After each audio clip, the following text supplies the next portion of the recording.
7 days before Christmas, the Grandview shopping center was less of a marketplace and more of a combat zone wrapped in tinsel. The air was thick with the scent of burnt cinnamon almonds and the overwhelming, cloying perfume of 1,000 desperate shoppers. For Vanessa Grant, navigating the crushing tide of bodies wasn't about finding the perfect gift. It was a tactical exercise in survival. She gripped 5-year-old Lily's small, mitten-clad hand with a ferocity that made her own knuckles ache, her eyes darting not toward the glittering display windows, but toward the exits, the shadows between kiosks, and the faces of every man who stood roughly 6 feet tall with a jagged gait. It had been 3 months since they had moved to this side of the city. 3 months of sleeping on a mattress on the floor of a studio apartment that smelled faintly of mildew and boiled cabbage. 3 months of silence. But silence, in Vanessa's experience, was rarely a sign of peace. It was usually the deep intake of breath before the scream. Daniel was out there somewhere, a ghost haunting the edges of her periphery, and every time a stranger bumped her shoulder or a loud laugh erupted near the food court, her heart hammered a frantic rhythm against her ribs. "Mommy, look, the line is moving." Lily's voice was a bright, chiming bell in the low roar of the crowd.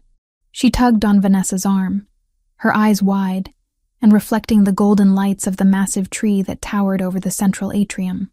Vanessa forced a smile, the kind that didn't reach her soul, but served to keep her daughter from sensing the terror vibrating under her skin. "I see it, baby. Just a little longer." They had been standing in the snaking queue for Santa's village for 45 minutes. 45 minutes of exposure in an open space. It went against every instinct Vanessa had honed over the last 2 years of dodging phone calls and changing locks. But Lily had been begging for this. She had seen the commercial on the tiny television in the hospital waiting room while Vanessa finished her shift. And for the last week, it was all she spoke about. Vanessa couldn't give her daughter a bicycle. She couldn't give her the tablet the other kids at kindergarten talked about. She couldn't even guarantee a turkey dinner. But she could give her 5 minutes with a man in a fake beard and a candy cane. It was free, and right now, free was the only currency Vanessa had left. She adjusted the collar of her worn beige coat, trying to hide the fraying hem of her nurse's scrubs underneath. She hadn't had time to change. Every minute not spent working or commuting was spent watching Lily. She checked her watch, a cheap digital thing she'd bought at a pharmacy. They had 20 minutes before they had to leave to avoid the parking garage surge pricing. "Next!" the elf-costumed teenager shouted, looking bored out of his mind. They shuffled forward.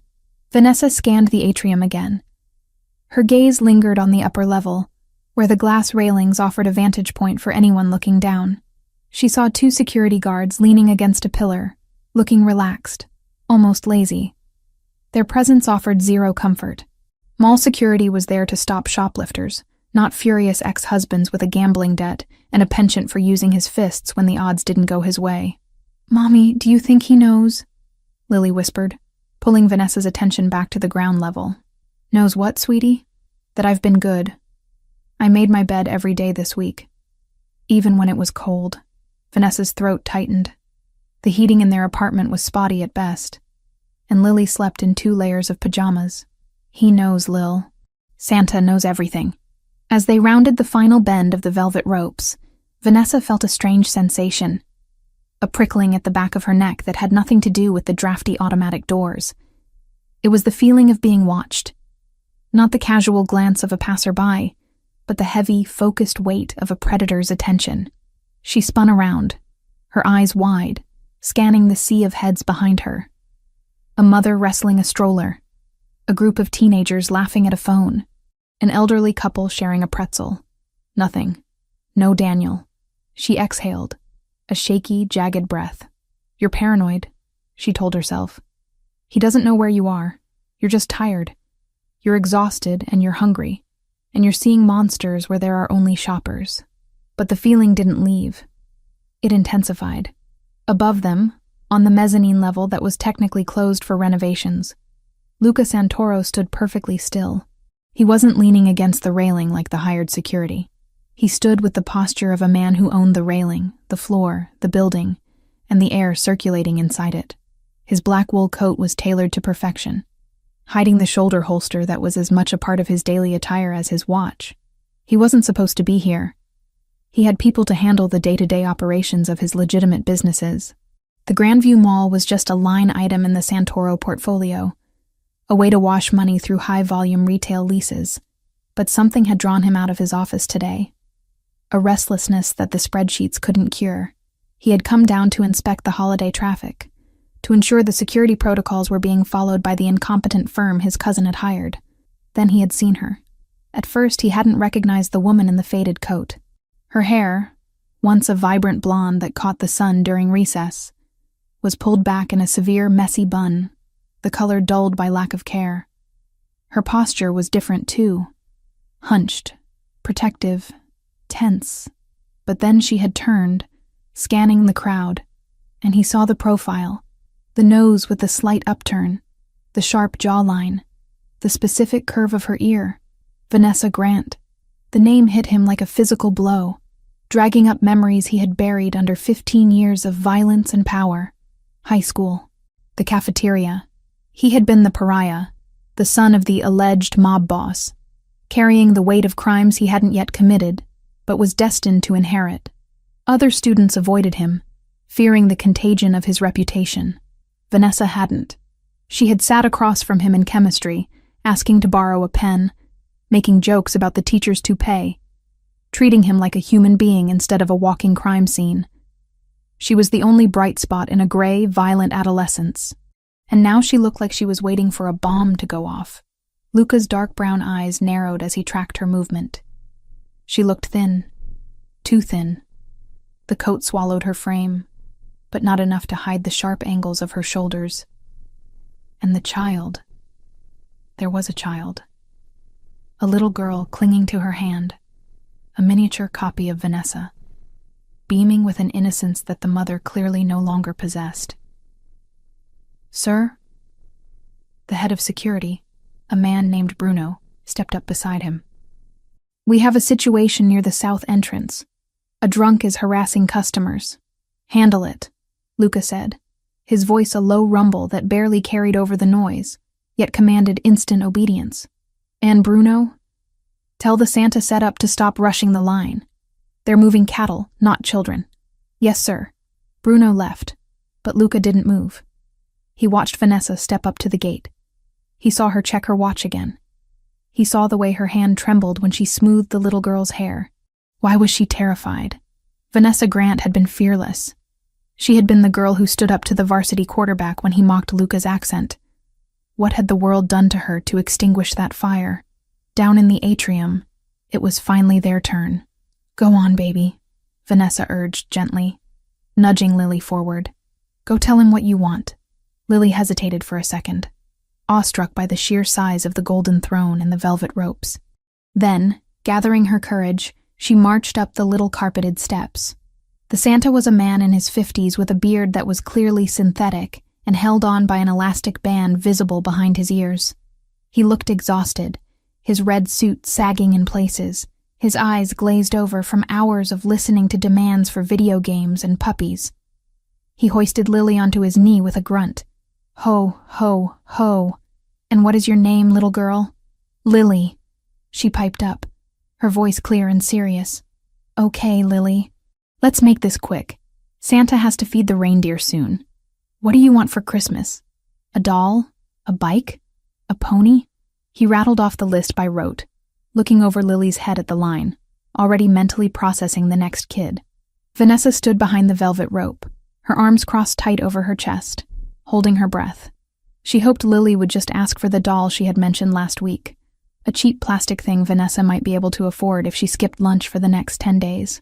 Lily looked at the Santa, her small hands clutching the fabric of his red trousers. She didn't smile. Her expression was solemn, carrying a weight no 5-year-old should understand. "I don't want toys," Lily said. The Santa blinked, looking down at her for the first time. "No toys? Are you sure? Everyone wants toys." "I want a daddy," Lily said.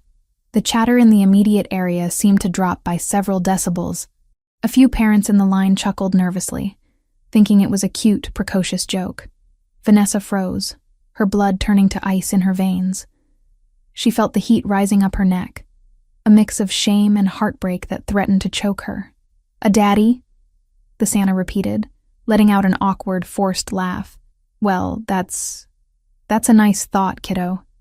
But Santa makes toys.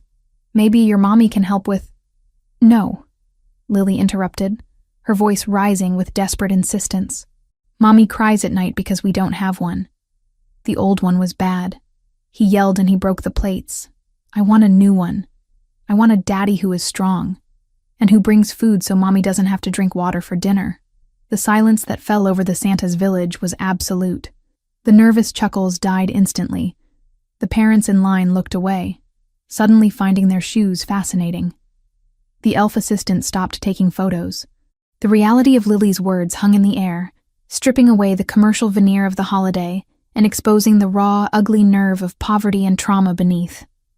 Vanessa felt like the floor was opening up. She wanted to run. She wanted to snatch Lily and sprint to the car and drive until the gas ran out. Tears pricked her eyes. Hot, humiliating tears she refused to shed in public. She noticed, Vanessa thought, devastated. She noticed I wasn't eating. The Santa looked panicked. He wasn't trained for this. He was a temp worker making minimum wage. He looked at Vanessa with a mix of pity and annoyance, silently begging her to come get her kid and stop the scene. "Look, kid," the Santa said, his voice losing the jolly affectation. "That's not how this works. Santa can't fit a dad in the sleigh. How about a coloring book?" "Elf, give her a coloring book." Lily's face crumbled. The hope that had sustained her for a week shattered. Her lower lip trembled, and big fat tears began to spill over her cheeks. "But I was good," she whispered, broken. "You said if I was good—" "Next!" the Santa called out, trying to pivot Lily off his knee. "Come on, lady. Grab your kid." Vanessa moved to step forward, her legs feeling like lead, ready to apologize, ready to grab her shattered daughter and disappear back into the shadows where they belonged. Wait. The single word didn't come from the Santa.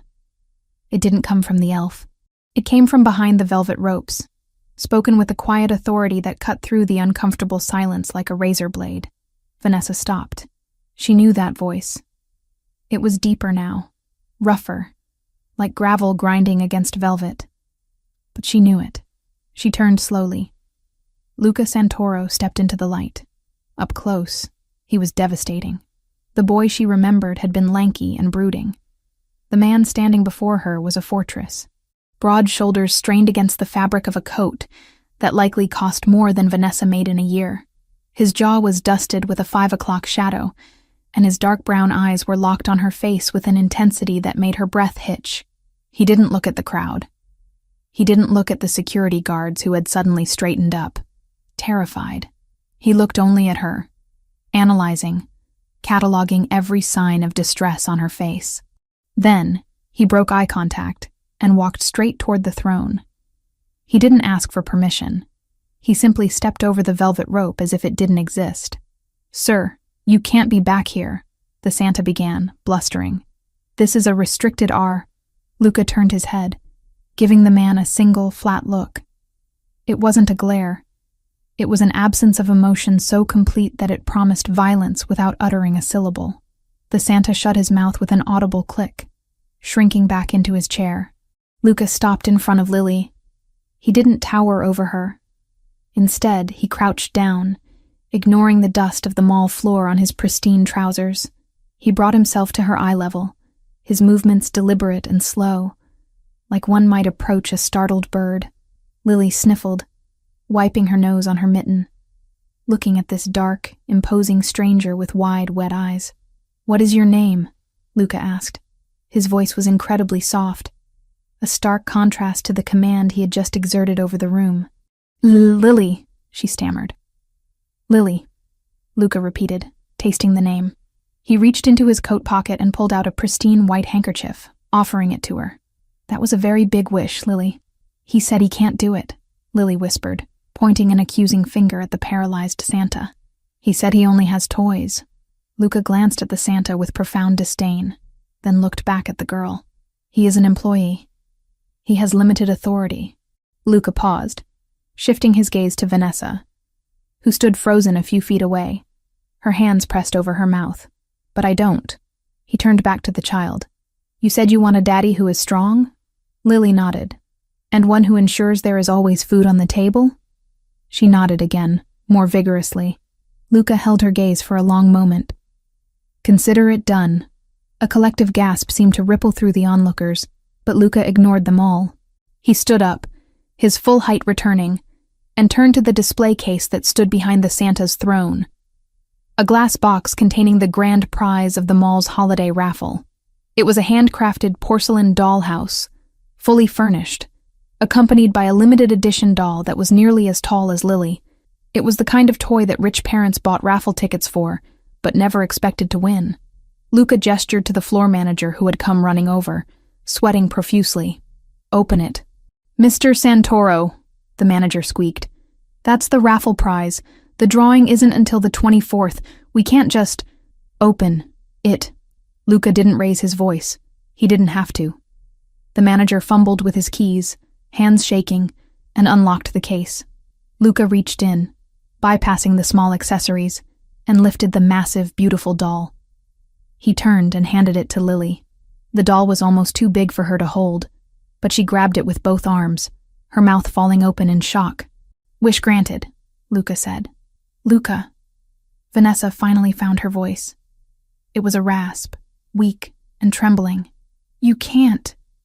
We can't accept this. It's too much." Luca closed the distance between them in 2 long strides. He stopped inches from her, close enough that she could smell the scent of expensive sandalwood and rain on his coat. The proximity was overwhelming. It radiated heat and safety in a way that terrified her, because she knew how dangerous it was to rely on it. "Vanessa," he said.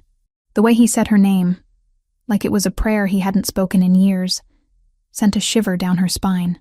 "You aren't accepting charity. You're accepting a correction of an error." "I don't understand," she breathed, looking up into his dark eyes. They were the same eyes she had seen across a chemistry lab table 15 years ago, but harder now, flinty. "You will," he said. He looked around at the crowd, which was now openly staring, phones raised, recording the scene. His expression hardened. He didn't like her being exposed like this. He didn't like the way the crowd looked at her, like a tragedy on display. He placed a hand on the small of her back. The touch was firm, possessive, and electric. It wasn't a question. It was a directive. "We're leaving. My car is in the south garage." Vanessa protested weakly, though her feet were already turning to follow him. I have a shift tomorrow. I can't just—" "Your car is irrelevant," Luca said, steering her away from the gawking Santa and the line of parents.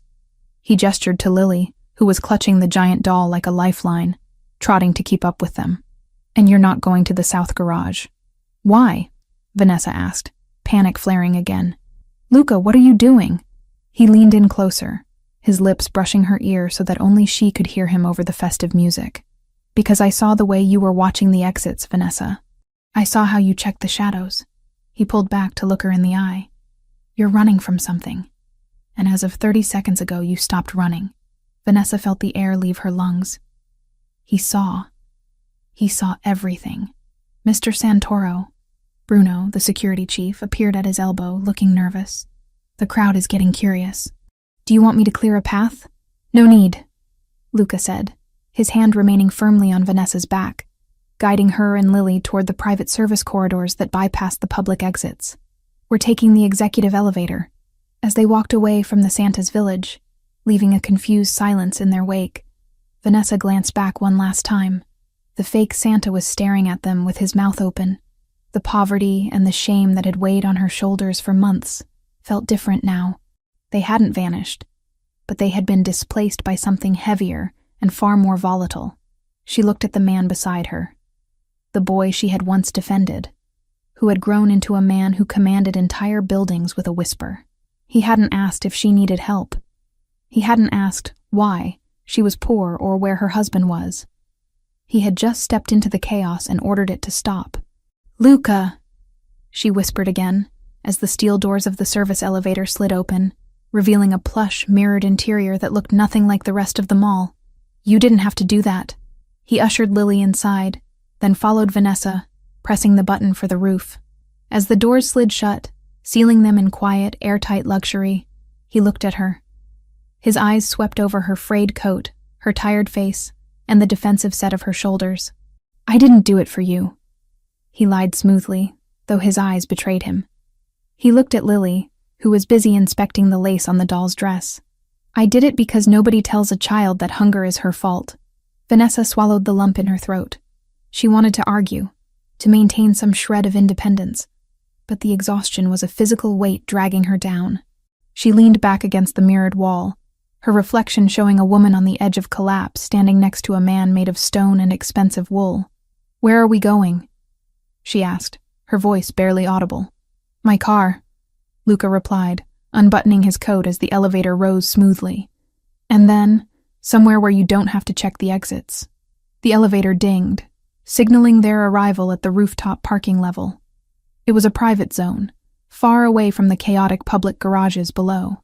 The wind howled as the doors opened, carrying snowflakes that swirled into the warmth of the cabin.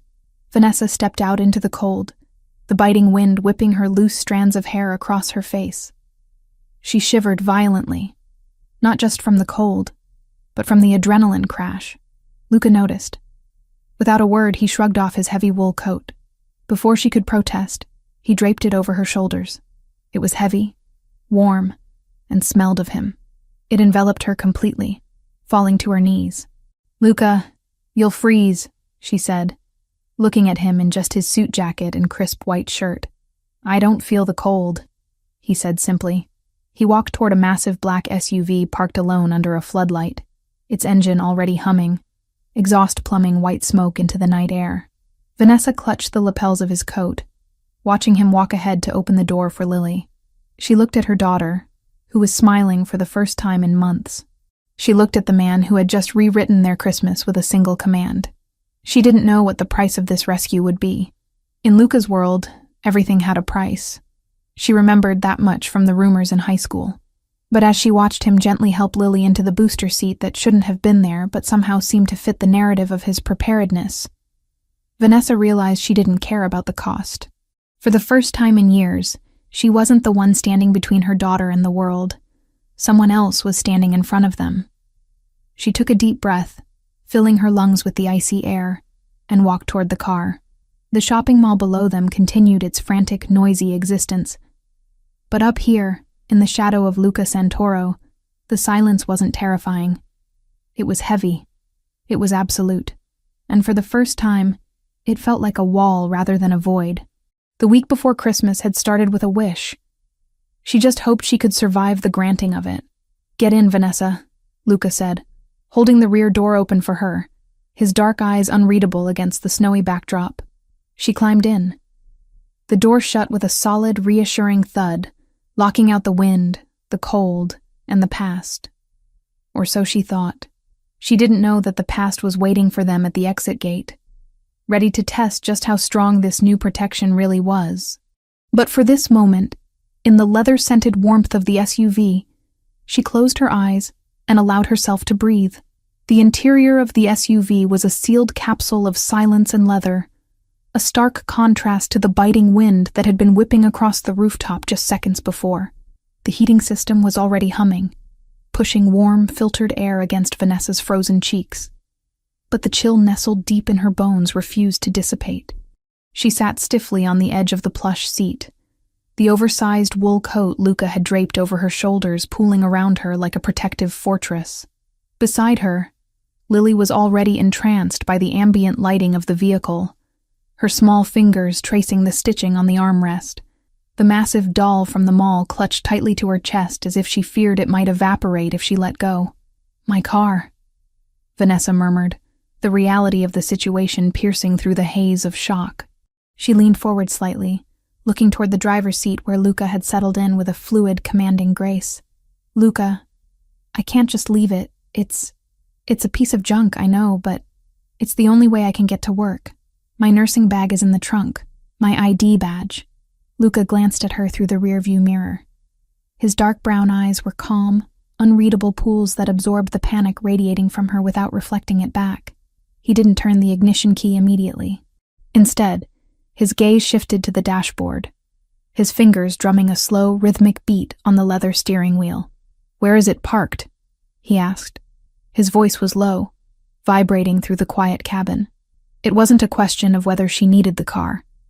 It was a logistical inquiry. "Section D near the ramp," Vanessa replied, her voice trembling. "It's the silver sedan with the dented bumper."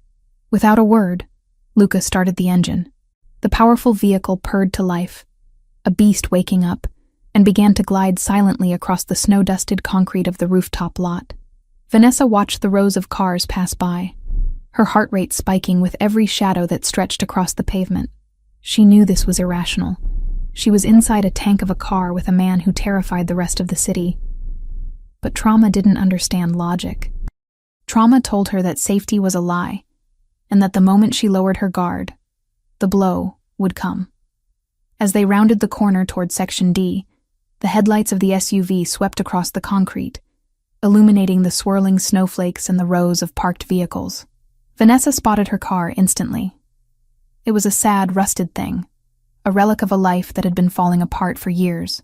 It sat alone near a concrete pillar, isolated from the nicer vehicles, looking abandoned.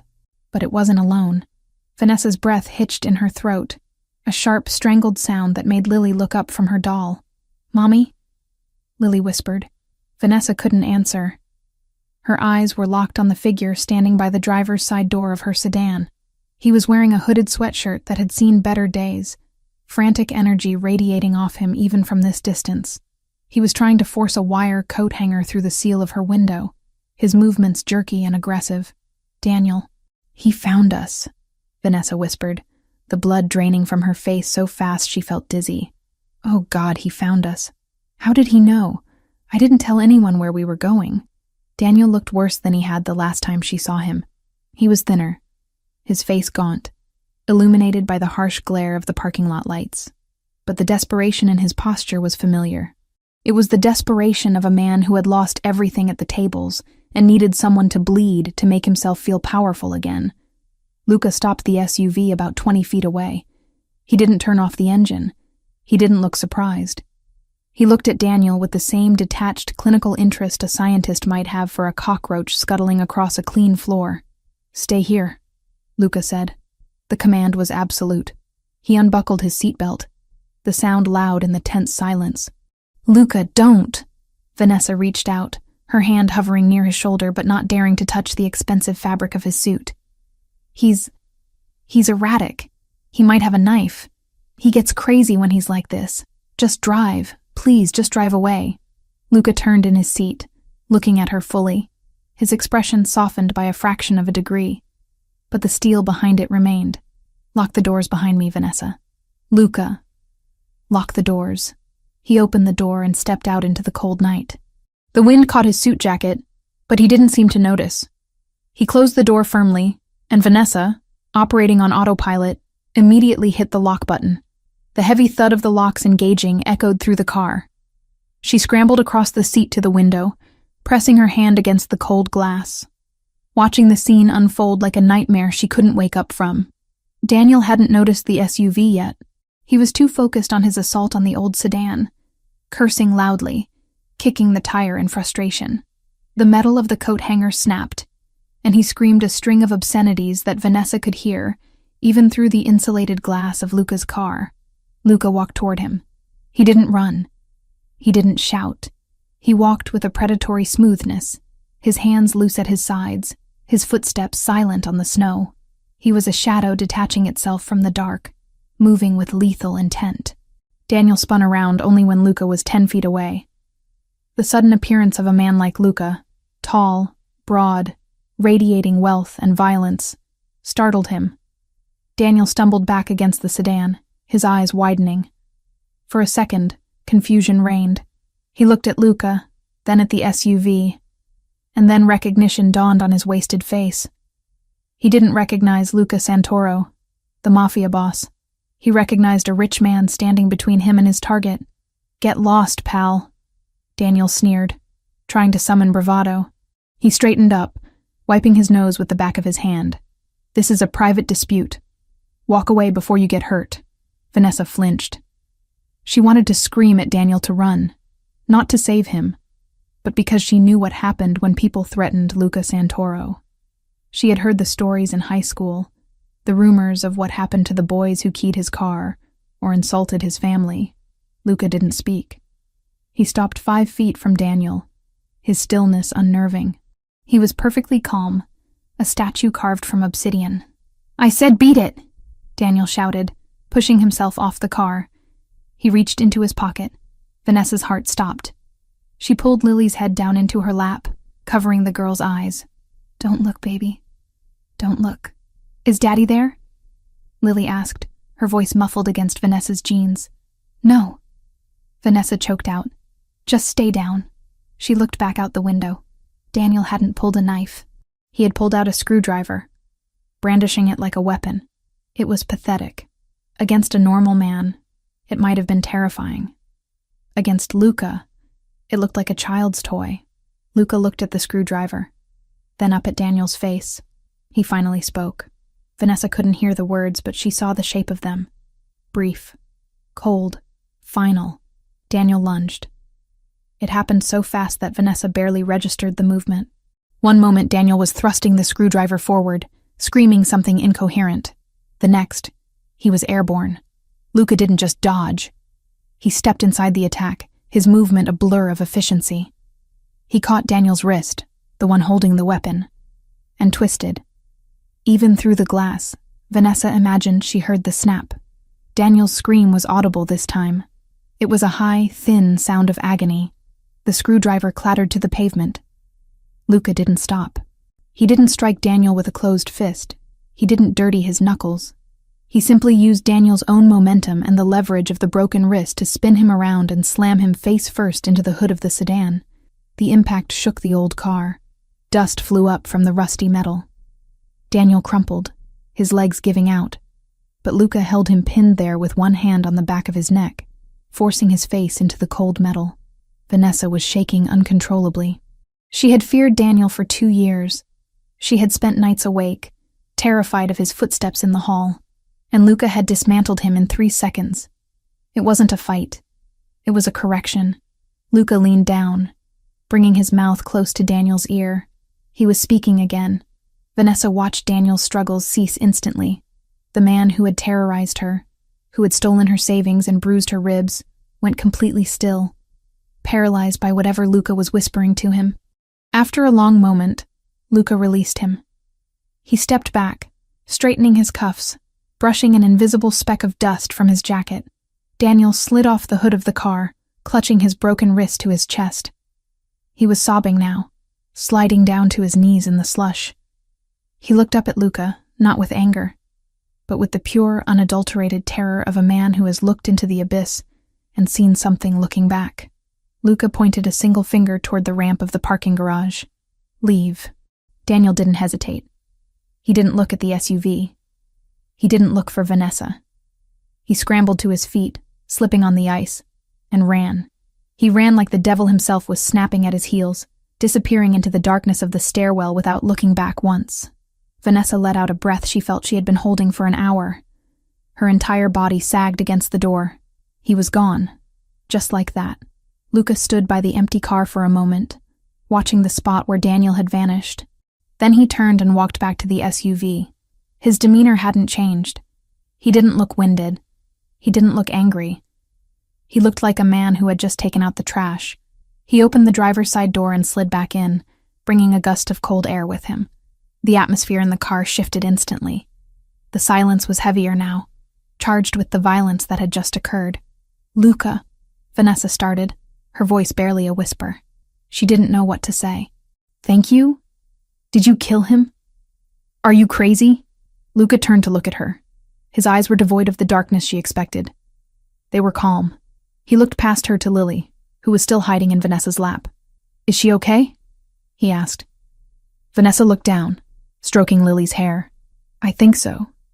She didn't see anything. "Good." Luca put the car in gear. "What did you do to him?" Vanessa asked, finding her courage. "Luca, you broke his arm. The police. The cameras in this garage have been malfunctioning for a week, and the company that's supposed to fix them answers to me," Luca said smoothly, pulling the SUV away from her sedan. And the police are not going to be called. Daniel isn't going to the police. He's going to find a hole to crawl into, and he's going to stay there. You don't know him, Vanessa argued weakly, though her conviction was fading. He's desperate. He owes money to bad people, Luca. He came for me because he thinks I have money hidden away. He won't stop. Luca navigated the SUV down the spiral ramp of the parking garage, his movements precise and controlled. He will stop, Luca corrected her, because he doesn't owe money to bad people anymore. He owes it to me. Vanessa froze. She stared at the side of his profile, illuminated by the passing streetlights. What? $50,000, Luca said, as casually as if he were discussing the price of the doll in the back seat. That's the principal sum plus the vigorish he racked up with the Calabrese brothers in Jersey. I bought his note this morning. You paid his debt? Vanessa felt the room spinning. $50,000. It was an impossible sum. It was more money than she had seen in her entire life. Why? Why would you do that? Luca brought the car to a stop at the exit gate. He turned to her fully now, his expression intense. I didn't pay it for him, Vanessa. I bought the debt. That means I own the debt. And by extension, I own him. He reached into his pocket and pulled out a pack of cigarettes, tapping one out but not lighting it, just rolling it between his fingers as a nervous tic he seemed to be suppressing. As long as he owes me that money, Luca continued, his voice dropping an octave, he is property, and my property does not touch what belongs to me. The implication hung in the air, thick and suffocating. What belongs to me?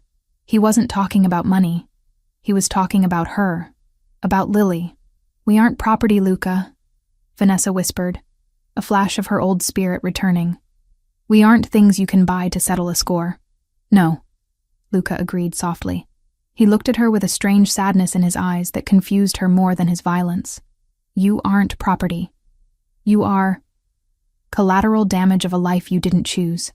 And I am removing you from the blast radius. He accelerated, merging onto the highway that led toward the skyline of the city, toward the glittering towers where men like Luca lived above the clouds.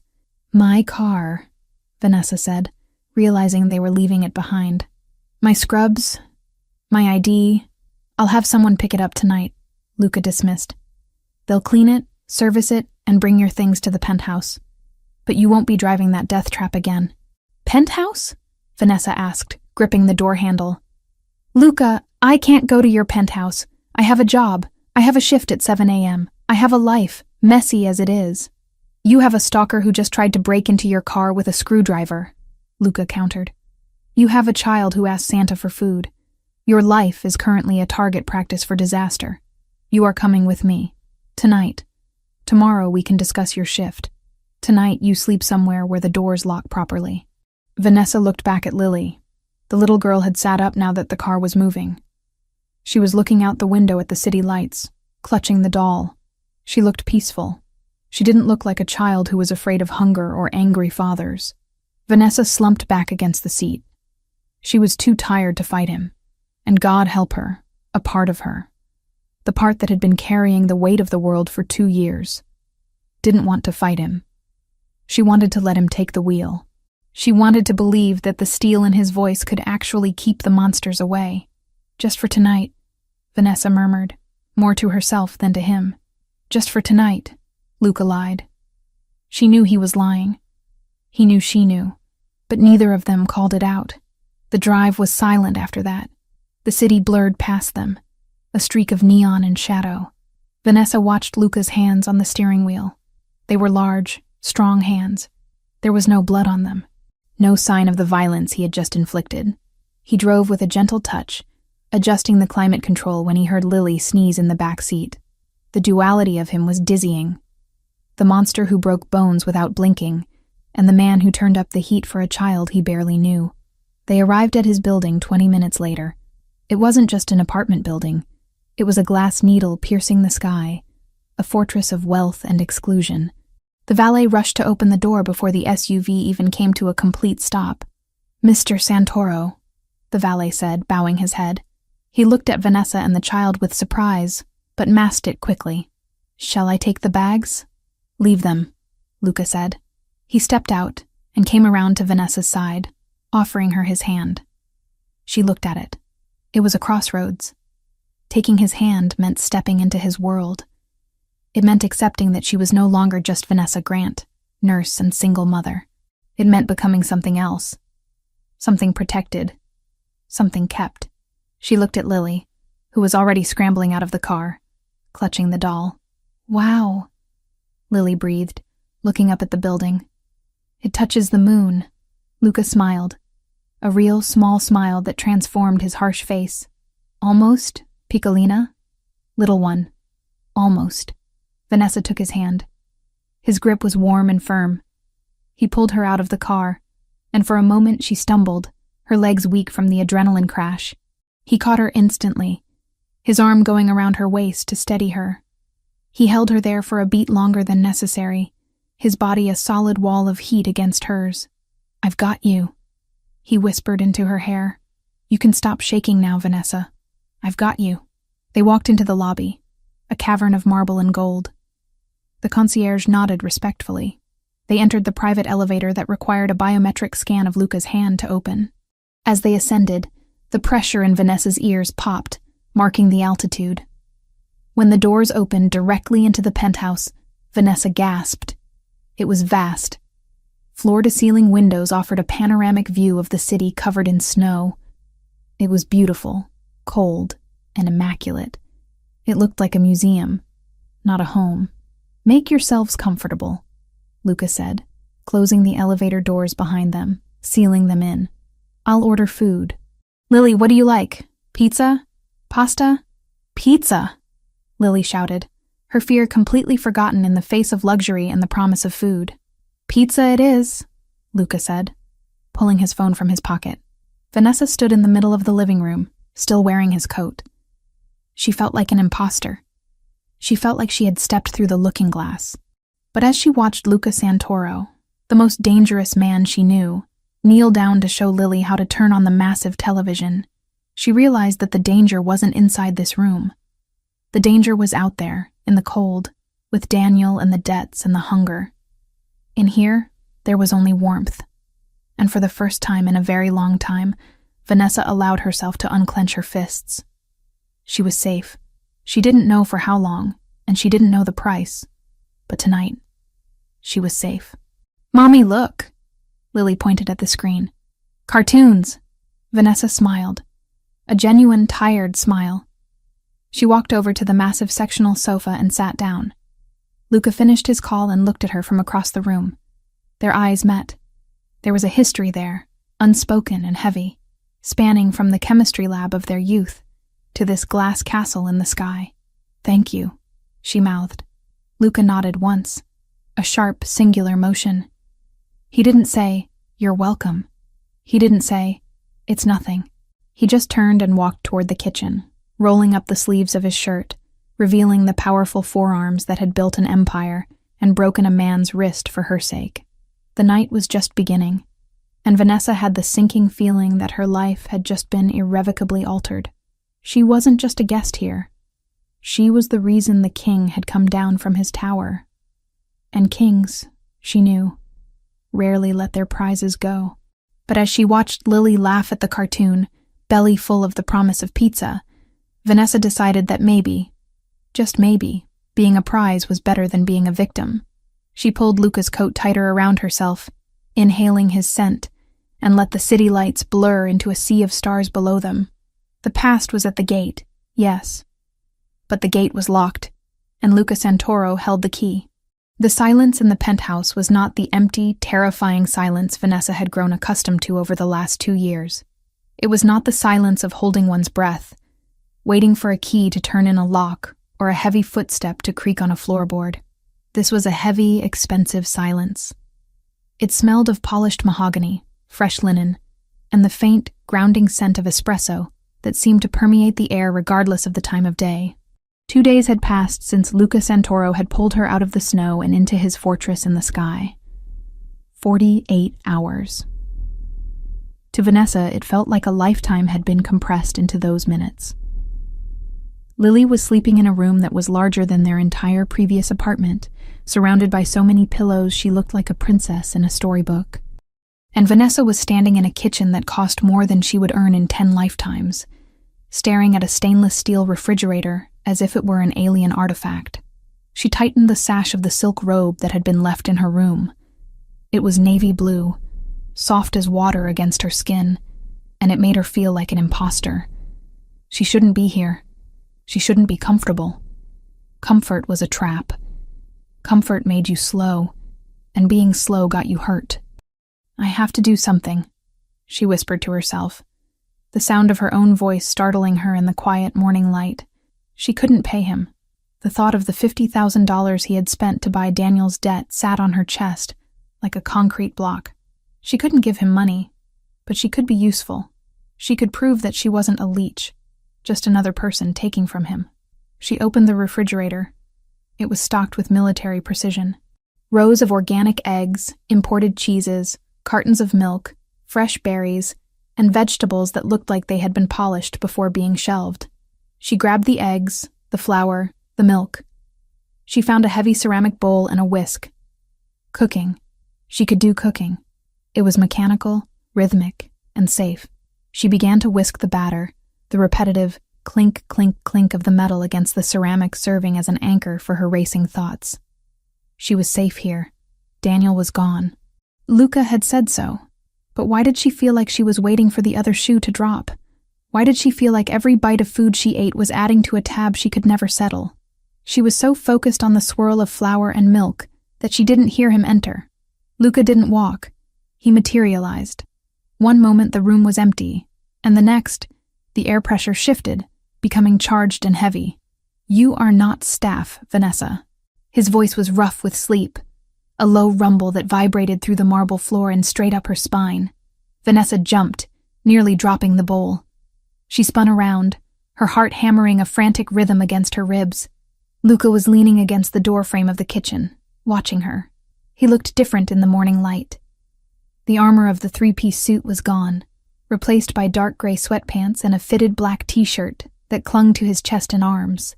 His hair was messy, stripped of the severe styling gel, falling over his forehead in a way that made him look younger.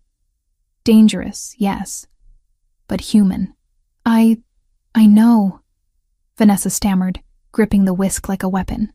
"I just wanted to make breakfast, to say thank you. You have all this food, and the housekeeper hasn't come yet, so I thought—" "The housekeeper comes at 9, Luca interrupted, pushing off the doorframe and walking toward her. "And you are not here to cook for me. You are here to rest." "I can't just rest, Luca," she argued, turning back to the stove to pour the batter onto the hot griddle. "I'm not a porcelain doll.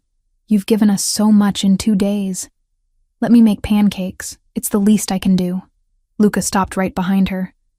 He was close enough that she could feel the heat radiating from his body, close enough to smell the soap he used, something clean and sharp like cedar. He reached out, his hand large and warm, and covered hers where she gripped the handle of the pan. He didn't take it from her. He just stopped her movement. "The least you can do," he murmured, his breath brushing the top of her head, "is stop acting like you owe me a debt. Debts are for business. This is not business." Vanessa froze. The intimacy of the moment was overwhelming. "It feels like a debt," she whispered, her voice trembling. $50,000, the clothes, this place. I don't know how to be this. I don't know how to be a guest in a life I can't afford. I keep waiting for the bill, Luca. Because there is always a bill." He gently took the spatula from her hand and set it on the counter. Then, with a pressure that was firm but incredibly gentle, he turned her around to face him. His dark eyes searched hers, stripping away her defenses with terrifying efficiency. "Do you remember 11th grade?" he asked suddenly. Vanessa blinked, thrown off balance by the change in subject. "What?" "11th grade, Mr. Henderson's chemistry class. 2nd semester." A faint, confused smile touched Vanessa's lips. "I remember. You blew up a beaker. You put too much potassium in the solution." "I did," Luca acknowledged, a hint of amusement dancing in his dark eyes, softening the hard lines of his face. And everyone laughed. The jocks, the cheerleaders, even the teacher made a joke about explosive personalities. They all laughed at the clumsy mob kid. Everyone except you." Vanessa looked down at his chest, unable to hold the intensity of his gaze. "You had glass in your hand. You were bleeding. It didn't seem funny to me.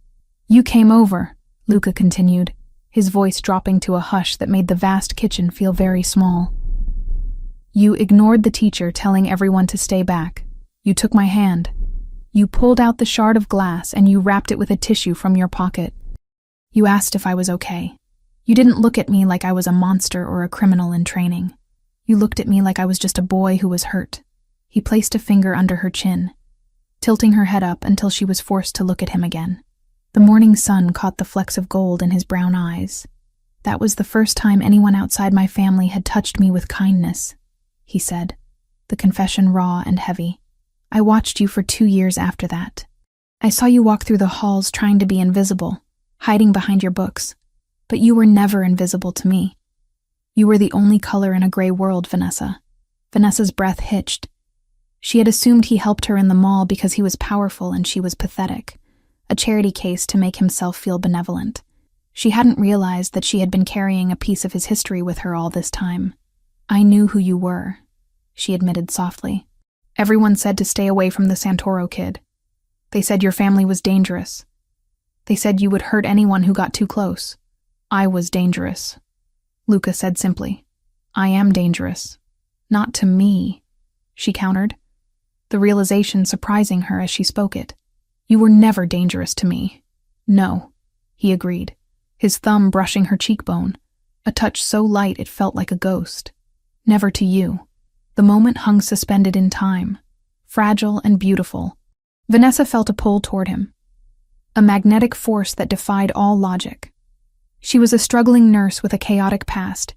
He was a kingpin who ruled the city from the shadows.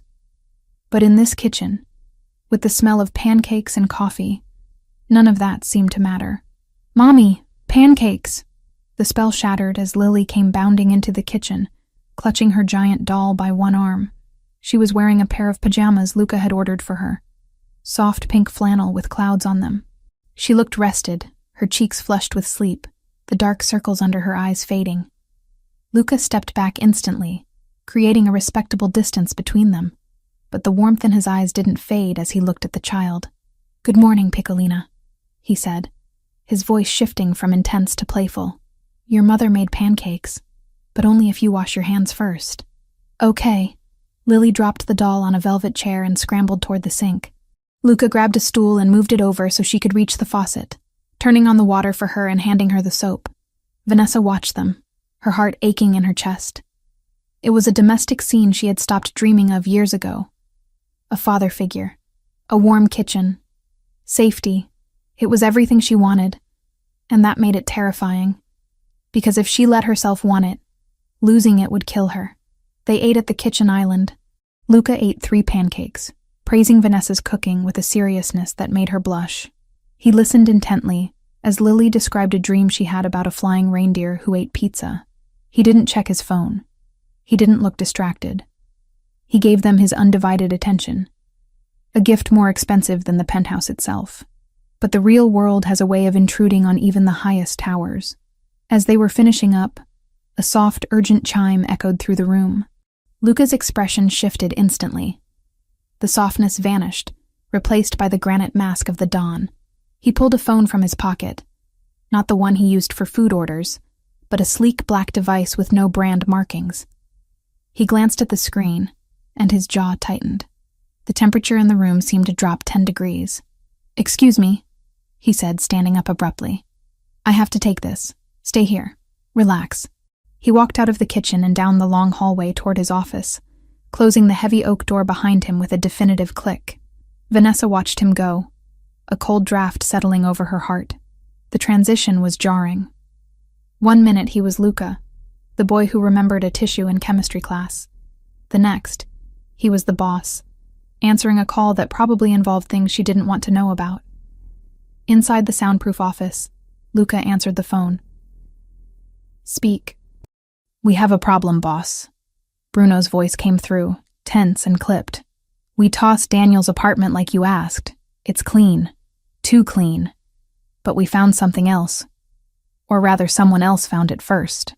Luca walked behind his massive desk and stared out at the city skyline. The snow was falling again, covering the grime of the streets in white. Explain. The place was turned over before we got there, Bruno said. Professional job. They were looking for something specific. Floorboards ripped up, vents unscrewed. And we found a tag on the doorframe. A marker. Which family? Luca asked, his hand tightening around the phone until the plastic creaked. Ndrangheta, Bruno replied. The Calabrese faction. Luca cursed silently. The Ndrangheta were not low-level thugs like Daniel. They were organized, ruthless, and they were rivals of the Santoro family. They didn't care about rules, and they didn't care about collateral damage. Why are they interested in a junkie like Daniel? Luca demanded. He owed them money, yes, but you don't tear an apartment apart for cash. You break legs for cash. Tearing a place apart means you are looking for information.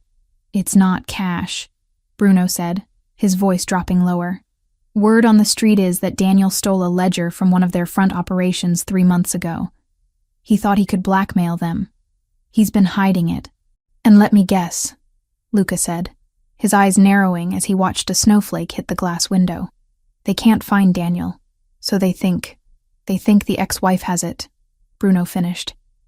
They think Vanessa knows where it is, or that she has it. We intercepted chatter on an encrypted line. They know she's with you, Luca. They know you picked her up at the mall. They think you have the ledger now. They think you made a move against them by taking her. Luca slammed his fist onto the mahogany desk. The sound was like a gunshot in the quiet room. This changed everything.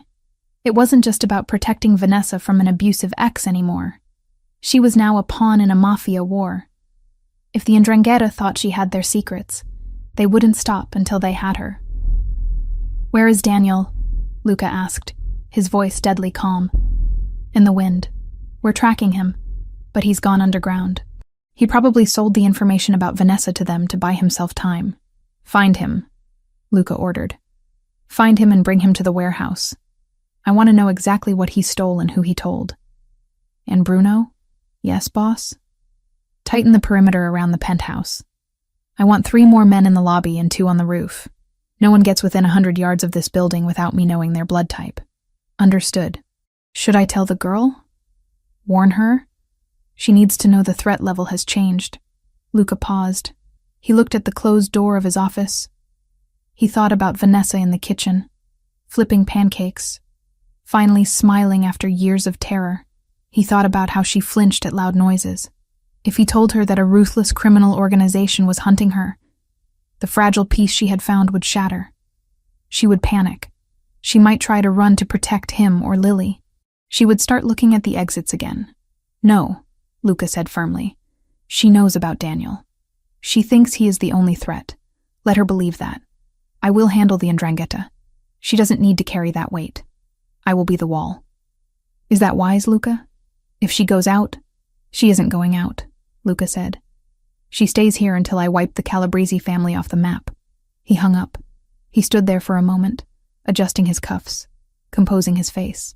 He had to go back out there and play the role of the benevolent protector, while silently preparing for war. When he returned to the living room, Vanessa was sitting on the sofa, folding a pile of laundry that the housekeeping staff had left. She looked up at him, her blue eyes scanning his face for danger. She was perceptive. Too perceptive. Is everything okay? She asked. Fine. Luca lied smoothly. Just business. Minor complications with a shipment at the docks. He sat down in the armchair opposite her, trying to radiate calm. Vanessa, we need to discuss the arrangements. I want you and Lily to stay inside the penthouse for the next few days. I have everything you need here. I can bring in tutors for Lily, anything you want. I have a gym, a library. You don't need to leave. Vanessa stopped folding a shirt. Her hands went still. Stay inside? For how long? Until I say it's safe, Luca said. Safe from Daniel? She asked, her brow furrowing. You said you bought his debt. You said you owned him. If he's handled, why do we need to hide? Luca mentally cursed her sharp mind. Daniel is handled, but desperate men do stupid things. I want to be sure he has left the state before you resume your routine. Vanessa bit her lip. She stood up and walked to the window, looking out at the city she was being asked to hide from. I can't, Luca. I have a shift tomorrow at the hospital. I already called in sick for 2 days. If I don't show up tomorrow, I lose my job. I lose my seniority.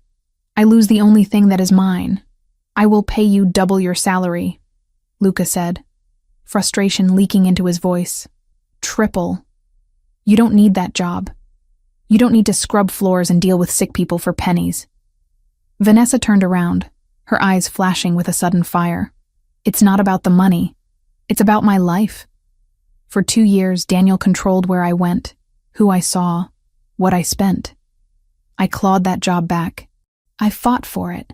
It's the one place where I'm not a victim, where I'm a nurse who saves children. If I give that up, if I just sit here in your golden tower eating your food, then I'm just trading one cage for another. The words hung in the air. One cage for another. Luca felt a sharp pang in his chest. He stood up and walked over to her. He wanted to shake her, to tell her that the cage was the only thing keeping the wolves out. But he looked at her face, the determination, the fear of losing herself. And he knew he couldn't force her. I am not Daniel, he said intensely. I am not trying to control you. I am trying to keep you alive. I know, Vanessa said, her voice softening. She reached out and touched his arm. A bold move. I know you're not him. But please, Luca, let me go to work. It's the pediatric ward. It's secure. You can have your driver take me. You can have a guard stand at the door. But let me keep my life. Please. If I hide here, Daniel wins. Fear wins. Luca looked down at her. He saw the desperation in her eyes, the need to retain some shred of agency. He knew, logically, that the safest place for her was in this room, but he also knew that breaking her spirit was a different kind of violence, and he was arrogant. He was Luca Santoro. He controlled this city. Surely he could protect one woman at a hospital for 8 hours. He had an army. The 'Ndrangheta wouldn't dare strike in a public hospital in broad daylight. They were shadows, not terrorists. They wanted the ledger, not a public spectacle. He made a calculation. A dangerous one. Fine, Luca said, the word feeling heavy on his tongue. You go to work tomorrow. Vanessa let out a breath of relief, her shoulders sagging. Thank you, Luca. But, he raised a finger, his expression severe. My terms. You take my car, you take my driver, and you take a shadow. A shadow? A bodyguard. He will be dressed in plain clothes. He will sit in the waiting room. He will check the exits. You do not go to the bathroom without texting him. You do not go to the cafeteria alone. If anything feels wrong, you press the panic button I will give you, and I will be there in 5 minutes with enough firepower to level the building. If the hospital's alarm starts screaming, don't stop to think. Get to the nearest stairwell and get behind a locked door. Do you understand? Vanessa nodded vigorously. I understand. I can do that. It's just the pediatric floor. It's mostly worried moms and sick kids. It's safe. It's not safe. Luca thought grimly. Nothing is safe. But he couldn't tell her that. Not without revealing the lie he had just constructed. Okay, Luca said. Tomorrow, you go to work. He watched her smile. A real, genuine smile of gratitude, and felt a knot of dread tighten in his stomach. He was giving her what she wanted, but he was exposing her. He would have to double the guard. He would put his best men on the perimeter. I need to make some calls, Luca said, stepping back from her warmth, to arrange the security detail. Okay, Vanessa said. She hesitated, then stood on her tiptoes and kissed his cheek. It was a chaste, quick touch, but it burned his skin like a brand. Thank you for not making me invisible again. Luca watched her walk back to the couch to sit with Lily. He touched his cheek where her lips had brushed his skin. He walked back to his office, his mind racing with tactical layouts of the hospital. He would burn the world down before he let anything happen to her. But as he sat behind his desk and pulled up the schematics of the city, he couldn't shake the feeling that he had just made a mistake born of a desire to see her smile. He dialed Bruno again. Change of plans, Luca said, his voice like ice. She's going to the hospital tomorrow. I want the ghost team active. I want eyes on every doctor, every janitor, every delivery truck. If anyone who smells like olive oil and gunpowder steps within a mile of that hospital, I want them put in the ground. It's risky, boss, Bruno warned. I know, Luca whispered, looking through the glass door at Vanessa laughing with her daughter. But she needs to fly, so we will be the net. The sun began to set over the city, casting long shadows across the penthouse. To Vanessa, the sunset looked like a painting of freedom. To Luca, it looked like blood spreading across the sky. He checked his gun in the holster, ensuring a round was chambered. The war was coming, and tomorrow, he was letting his heart walk right onto the battlefield. The pediatric ward of St. Mary's Hospital smelled of antiseptic, floor wax, and the faint, sweet scent of bubblegum fluoride. To most people, it was a smell that induced anxiety, a reminder of illness and fragility. To Vanessa Grant, it was the perfume of normalcy. It was the scent of the one place in the world where she knew the rules, where she had authority, and where her actions directly resulted in healing rather than survival. She walked down the corridor, her sneakers squeaking softly on the linoleum. She was wearing her favorite blue scrubs, the ones with the cartoon whales on the pocket, and her ID badge was clipped securely to her chest. Outwardly, she was Nurse Grant, the senior shift lead who could find a vein in a dehydrated infant on the first try. Inwardly, she was a woman vibrating with a frequency of terror so high it felt like a hum in her teeth. "You're doing great, Van," she whispered to herself, adjusting the stethoscope around her neck. Just a shift. 8 hours. Then back to the fortress. She glanced toward the waiting room at the end of the hall. A man was sitting there, reading a magazine about golf. He was wearing a beige corduroy jacket and generic jeans. He looked like a bored father waiting for a tonsillectomy consultation. But Vanessa knew better. He was the Shadow, a man named Elias whom Luca had introduced to her that morning. Elias didn't look at her, but she knew he clocked her every movement. Every time she turned a corner, he shifted his position. Every time a delivery person entered the floor, Elias's hand drifted imperceptibly toward his waist. It was suffocating. It was necessary. The morning had been a blur of routine. Handover rounds, medication distribution, updating charts. Vanessa threw herself into the work with a desperate hunger. She checked temperatures, soothed crying toddlers, and joked with the exhausted parents. For hours, she managed to forget about the penthouse, the debt, and the man with the dark eyes who was currently paying for her safety. She managed to forget Daniel, but the fear was a patient predator. It waited for the quiet moments. At 11:30 a.m., the ward quieted down for lunch. The doctors retreated to their offices, and the hum of activity slowed. Vanessa felt the adrenaline crash hitting her. Her hands, steady as rocks while inserting an IV, began to tremble slightly when she reached for a pen. "Hey, Vanessa," Sarah, one of the junior nurses, called out from the station. "You look like you've seen a ghost. Go take a break. I'll cover the desk." "I'm fine, Sarah," Vanessa lied, forcing a smile. "You're pale, and you've checked the emergency exit sign 4 times in the last hour," Sarah noted gently. "Go. Get coffee. Sit down for 10 minutes. Vanessa nodded, realizing her paranoia was leaking out. "Okay, 10 minutes. She signaled to Elias in the waiting room. A subtle tug on her earlobe, the signal Luca had taught her. Elias nodded almost imperceptibly and stood up, meandering down the hall toward the vending machines near the break room. He was good.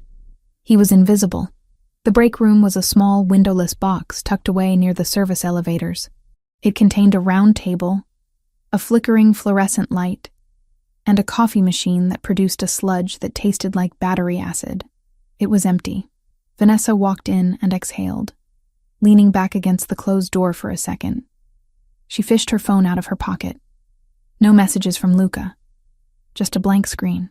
She pressed the side button to ensure it was working. The panic button app he had installed was right there on the home screen, a red icon that looked like a shield. "Press it if anything feels wrong," he had said. Vanessa's thumb hovered for half a heartbeat. Then she tapped the red shield once, silent, deliberate, and locked her phone before sliding it back into her pocket.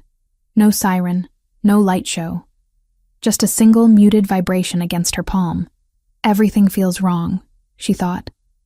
My ex-husband is being hunted by the mob, and I'm living in a penthouse with a crime lord. She pushed off the door and went to the counter. She needed caffeine. She needed to wake up and finish this shift so she could go back to Lily. As the coffee machine gurgled and hissed, the door to the break room opened. Vanessa didn't turn immediately. Coffee's fresh, but it still smells like burnt rubber, she joked, assuming it was Sarah or Dr. Evans. There was no laughter, no response. Just the sound of the door clicking shut and the distinct snick of the lock turning. Vanessa's blood froze. The lock on the break room door had been broken for 6 months. You had to jiggle it violently to get it to engage. Whoever had just locked it had done so with a key or a very specific tool. She turned slowly, her hand instinctively going to her pocket where she kept her trauma shears and a small sealed scalpel she had confiscated from a tray earlier, a habit she had picked up when living with Daniel. 2 men stood in the room. They were dressed in scrubs, green surgical scrubs, generic and crisp. They wore surgical masks pulled down under their chins, revealing faces that were utterly forgettable. Average height, average build, brown hair. They looked like agency nurses sent to fill a staffing gap. But Vanessa was a nurse. She spent 12 hours a day looking at people in scrubs. And she saw the errors instantly. The man on the left was wearing a watch, a heavy gold Rolex that caught the flickering light. Nurses didn't wear heavy metal watches. They harbored bacteria and scratched patients. The man on the right was looking at the coffee machine with confusion, as if he had never seen a communal pot before. But it was their shoes that made Vanessa's stomach drop through the floor. Nurses wore Hokas, Danskos, Brooks, shoes designed for 12 hours of standing on concrete. Shoes that were ugly, functional, and rubber-soled. These men were wearing leather loafers. Expensive, Italian leather loafers with hard soles. The kind of shoes that cost $1,000 and offered 0 arch support. "Can I help you?" Vanessa asked, her voice steady despite the screaming in her head. "This is a staff-only area. The agency orientation is on the 3rd floor." The man with the Rolex smiled. It wasn't a friendly smile. It was the smile of a man who had cornered a rabbit. "We aren't with the agency, Mrs. Grant," he said. His accent was faint, but it was there. European, not the rough, slurred speech of Daniel's gambling buddies. This was precise. "It's Ms. Grant," Vanessa corrected, her fingers wrapping around the handle of the scalpel in her pocket. "And if you aren't agency, you need to leave. Security is just outside." The man in the corduroy jacket? The second man spoke up, his voice bored. "He's currently dealing with a cardiac event in the waiting room. A very sudden, very fatal overdose. He won't be joining us." Vanessa felt the room spin. Elias. They had killed Elias, or incapacitated him. This wasn't Daniel. Daniel was a thug who threw lamps.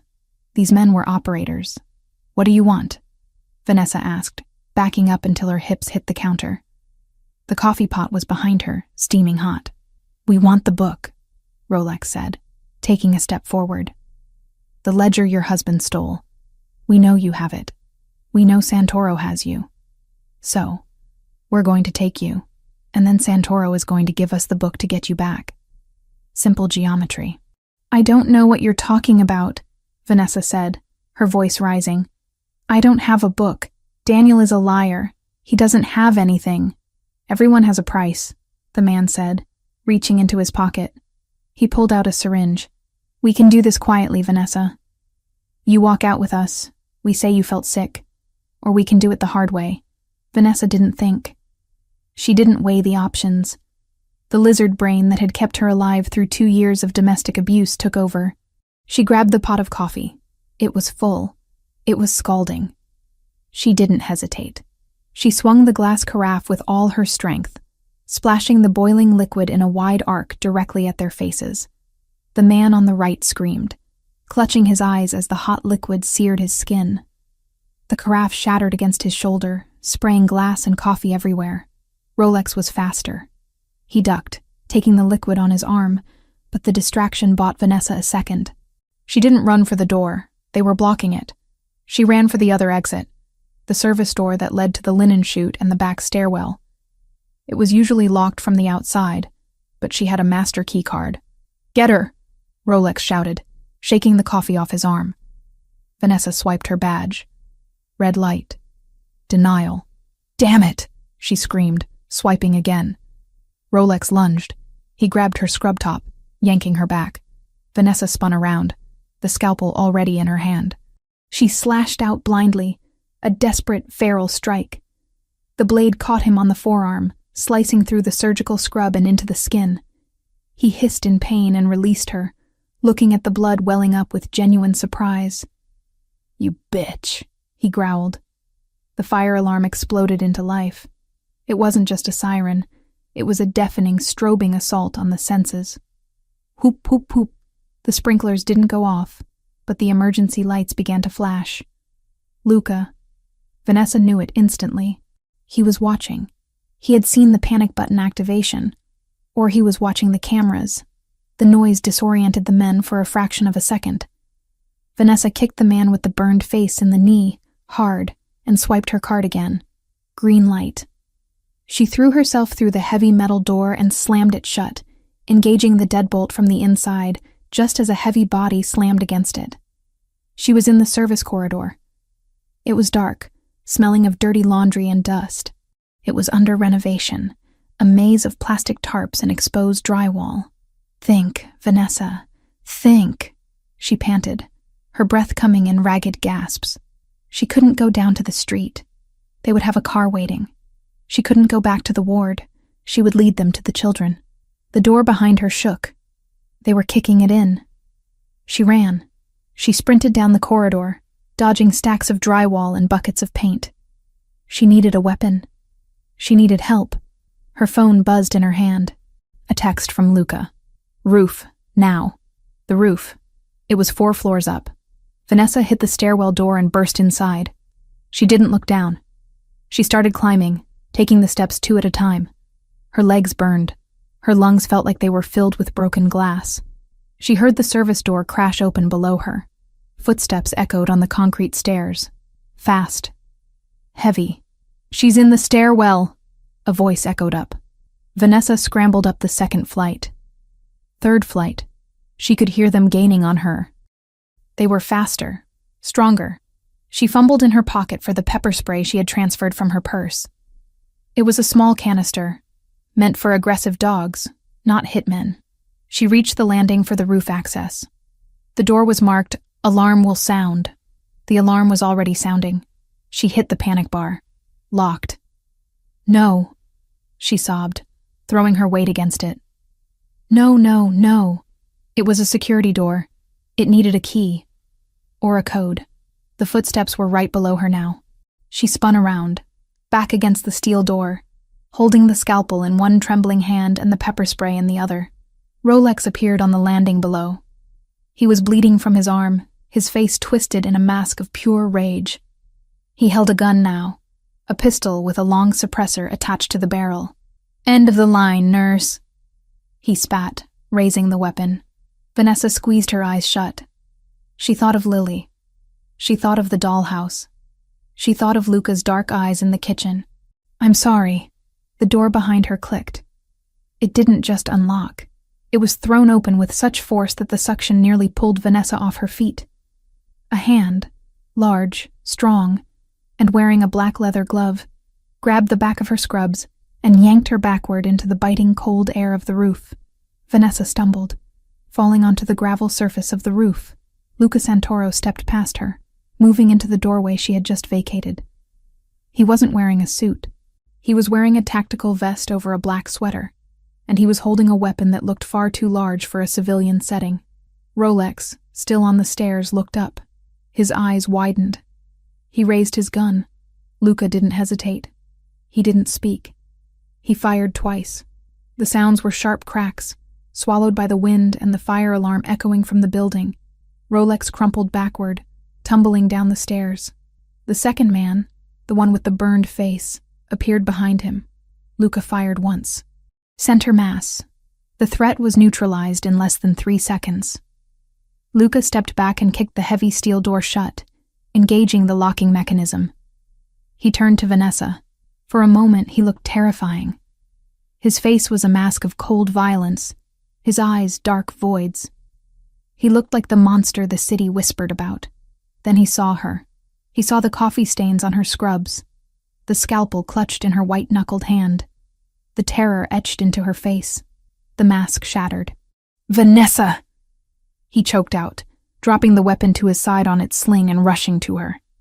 He fell to his knees on the gravel, ignoring the sharp stones, and grabbed her face in both hands. His gloves were cold, but his touch was frantic, searching. "Are you hurt? Did they touch you? Tell me where you are hurt." Vanessa couldn't speak. She was shaking so hard her teeth rattled. She dropped the scalpel. I burned him with the coffee. I didn't mean to. You did exactly what you had to do," Luca said fiercely, his thumbs wiping away a tear that had escaped her eye. "You fought. You were brilliant." He pulled her into his chest. It was like hitting a wall of muscle and Kevlar. He held her so tight she could barely breathe, burying his face in her neck. She could feel his heart hammering against her ribs, a chaotic, frantic rhythm that matched her own. He wasn't calm. He was terrified. "I'm sorry," he whispered into her hair. "I'm so sorry. I thought I could cover the exits. I thought I had the perimeter." "Who were they?" Vanessa gasped, pulling back to look at him. "Luca, those weren't debt collectors. They had guns with silencers. They knew about a book." Luca's jaw tightened. He looked away, toward the edge of the roof where a helicopter was descending, its rotors whipping up a storm of snow. "Come," he said, standing up and pulling her with him. "We are leaving. Now." "Who were they?" she screamed over the noise of the helicopter. Luca stopped. He looked at her, and for the first time, he gave her the full, unvarnished truth. "They were soldiers," he said, his voice hard as iron. "From the 'Ndrangheta, the Calabrese family. We are at war, Vanessa, and I just fired the first shots." He didn't give her time to process. He guided her toward the helicopter, shielding her body with his own as they ran under the spinning blades. Inside the cabin, it was loud and cramped. Luca strapped her in with efficient, trembling hands. He signaled the pilot, and the machine lifted off, banking sharply away from the hospital. Vanessa looked down. Police cars were swarming the entrance. Fire trucks were arriving. The hospital's alarm protocol had done what it was built to do: dispatch uniforms, lock down corridors, turn chaos into procedure. She had left her life down there, her job, her normalcy. It was all gone, burned away by hot coffee and gunpowder. She looked at Luca. He was staring out the window, scanning the skyline, his hand resting on the weapon across his lap. He looked like a king going into exile, or a general going into a slaughter. "You knew," she said, her voice barely audible over the headset he had placed on her ears. "You knew it wasn't just Daniel." Luca turned to her. He didn't deny it. "I suspected. I didn't want it to be true." "You lied to me," she accused, tears finally spilling over. "You sent me into a trap." "I sent you with protection," Luca argued, his eyes flashing hurt. "Elias was the best." "Elias is dead," Vanessa shouted. "They said he was dead in the waiting room." Luca flinched. The news hit him visibly. He closed his eyes for a second, a silent mourning for his man. "Then I will pay his family 10 times his lifetime earnings. And I will kill every single person who gave the order." He reached out and took her hand. His grip was painful, desperate. "I made a mistake," he admitted, his voice rough. "I tried to give you what you wanted because I couldn't bear to be the one to cage you. I let my feelings compromise my judgment. That will never happen again." "Your feelings?" Vanessa asked, her breath catching. "My need to see you smile," Luca said, looking at her with an intensity that burned brighter than the city lights below. "It almost got you killed. So hate me, Vanessa. Hate me for lying. Hate me for the violence. But you are never leaving my sight again until every Calabrese is in the ground." Vanessa looked at their joined hands, his gloved in leather, hers shaking and stained with coffee. She should hate him. She should be terrified of him. He was a killer. He had just shot 2 men in a stairwell and didn't even blink. But he had come for her. He had kicked down a steel door and stood between her and death. "I don't hate you," she whispered, leaning her head back against the seat, exhaustion finally claiming her. "But I think I'm done with nursing." Luca let out a short, humorless laugh. He brought her hand to his lips and kissed the knuckles, right over the spot where she had gripped the scalpel. "We'll find a new dream," he promised. "One that doesn't involve heavy artillery." The helicopter banked toward the waterfront, away from the penthouse. "Where are we going?" Vanessa asked. "Not the apartment. Too comprised," Luca said. "They know I have you. They know I intervened. The penthouse is a fortress, but it's a glass one. We are going to the safe house, the real one." "And Lily?" Vanessa sat up, panic flaring again. "Already there," Luca assured her instantly. "Bruno extracted her the moment the alarm triggered. She thinks she's on a surprise vacation. She's watching cartoons and eating gelato." Luca's phone vibrated once in his hand. A message from Bruno lit the screen. "Lily secure. Elias's family funded. Moving now." Vanessa slumped back. He had thought of everything. Even in his failure, he was more competent than anyone she had ever known. She looked out at the city. It looked different now. It wasn't just a place where she lived. It was a chessboard, and she was the queen that everyone wanted to capture. "What is the book?" she asked quietly. "The ledger they wanted." Luca looked at her, surprised she remembered the detail. "It's a list. Names, accounts, bribes, evidence that could dismantle the Ndrangheta's operations in New York. Daniel stole it to blackmail them. He didn't know what he was holding. He thought it was just leverage for a few grand. He didn't know he was holding a nuclear bomb. And they think I have it," Vanessa realized. "Yes. Do you have it?" Luca shook his head. "No. Daniel hid it too well. Or he lost it. Until we find Daniel, or the book, you are the only lead they have." "So I'm bait," she said bitterly. "No," Luca corrected her, his voice fierce. "You are the prize, and I don't share." The helicopter began its descent toward a large estate on the outskirts of the city, surrounded by high walls and dense forest. It looked cold, isolated, and safe. Vanessa closed her eyes. She had wanted a normal shift. She had wanted to be a nurse. Instead, she had become a survivor of a war she didn't understand. But as she felt Luca's thumb stroking the back of her hand, she realized she wasn't just a survivor. She was a partner. She had fought back. She hadn't frozen. And maybe, just maybe, that was enough to survive what was coming next. The Ndrangheta wanted a fight. They were about to find out that Vanessa Grant wasn't just a nurse anymore. She was the woman who stood next to the devil. And she had learned how to hold a scalpel.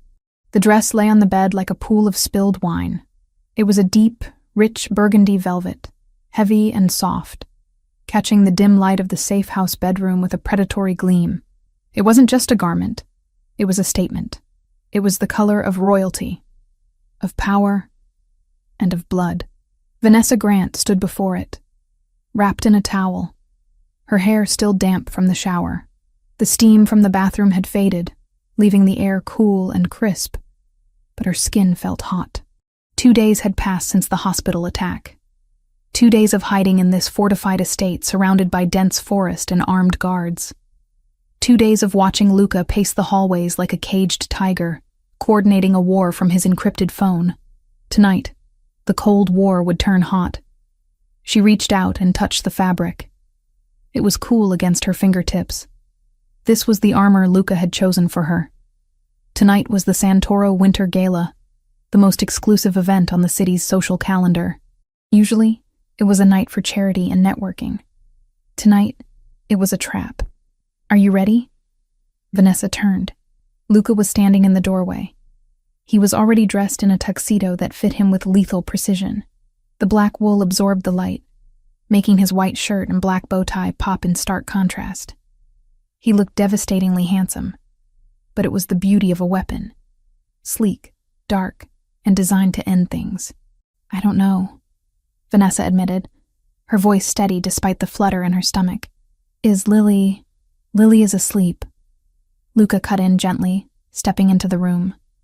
Maria is with her. There are 2 guards outside her door and 1 on the balcony. The safe house is on lockdown. No one gets in or out until we return. She is safer here than she would be in the president's bunker. Vanessa exhaled, nodding. Okay, then I'm ready. You haven't put on the dress, Luca noted, his dark brown eyes sweeping over her form, with a heaviness that made her clutch the towel tighter. I was just looking at it. It's beautiful, Luca. But it's a lot. It needs to be, he said, walking over to the bed. He picked up the dress, the velvet draping over his large hands. Tonight, you are not hiding. For 2 years, you made yourself small to survive Daniel. You wore gray. You walked in the shadows. Tonight, we end that. Tonight, you walk into the lion's den wearing red, and you show them that you belong to the only lion that matters. He held the dress out to her. It was a challenge and a promise. Vanessa dropped the towel. She didn't shy away. She had seen the way he looked at her in the kitchen, the way he held her on the roof. Modesty felt like a relic from a past life. She stepped into the dress, pulling the heavy velvet up her body. It fit like a second skin, hugging her curves, the long sleeves elegant, the neckline plunging just enough to be daring without revealing too much. Luca stepped behind her. His hands brushed her bare back as he pulled the zipper up. The sound was a sharp hiss in the quiet room. He didn't pull away when it was done. He rested his hands on her shoulders, leaning down until his cheek brushed against her ear. You look like a queen, he whispered. My queen. Vanessa looked at their reflection in the mirror. The nurse in the scrubs was gone. The victim was gone. The woman staring back was dangerous. She wore the color of blood, and she stood next to the devil himself.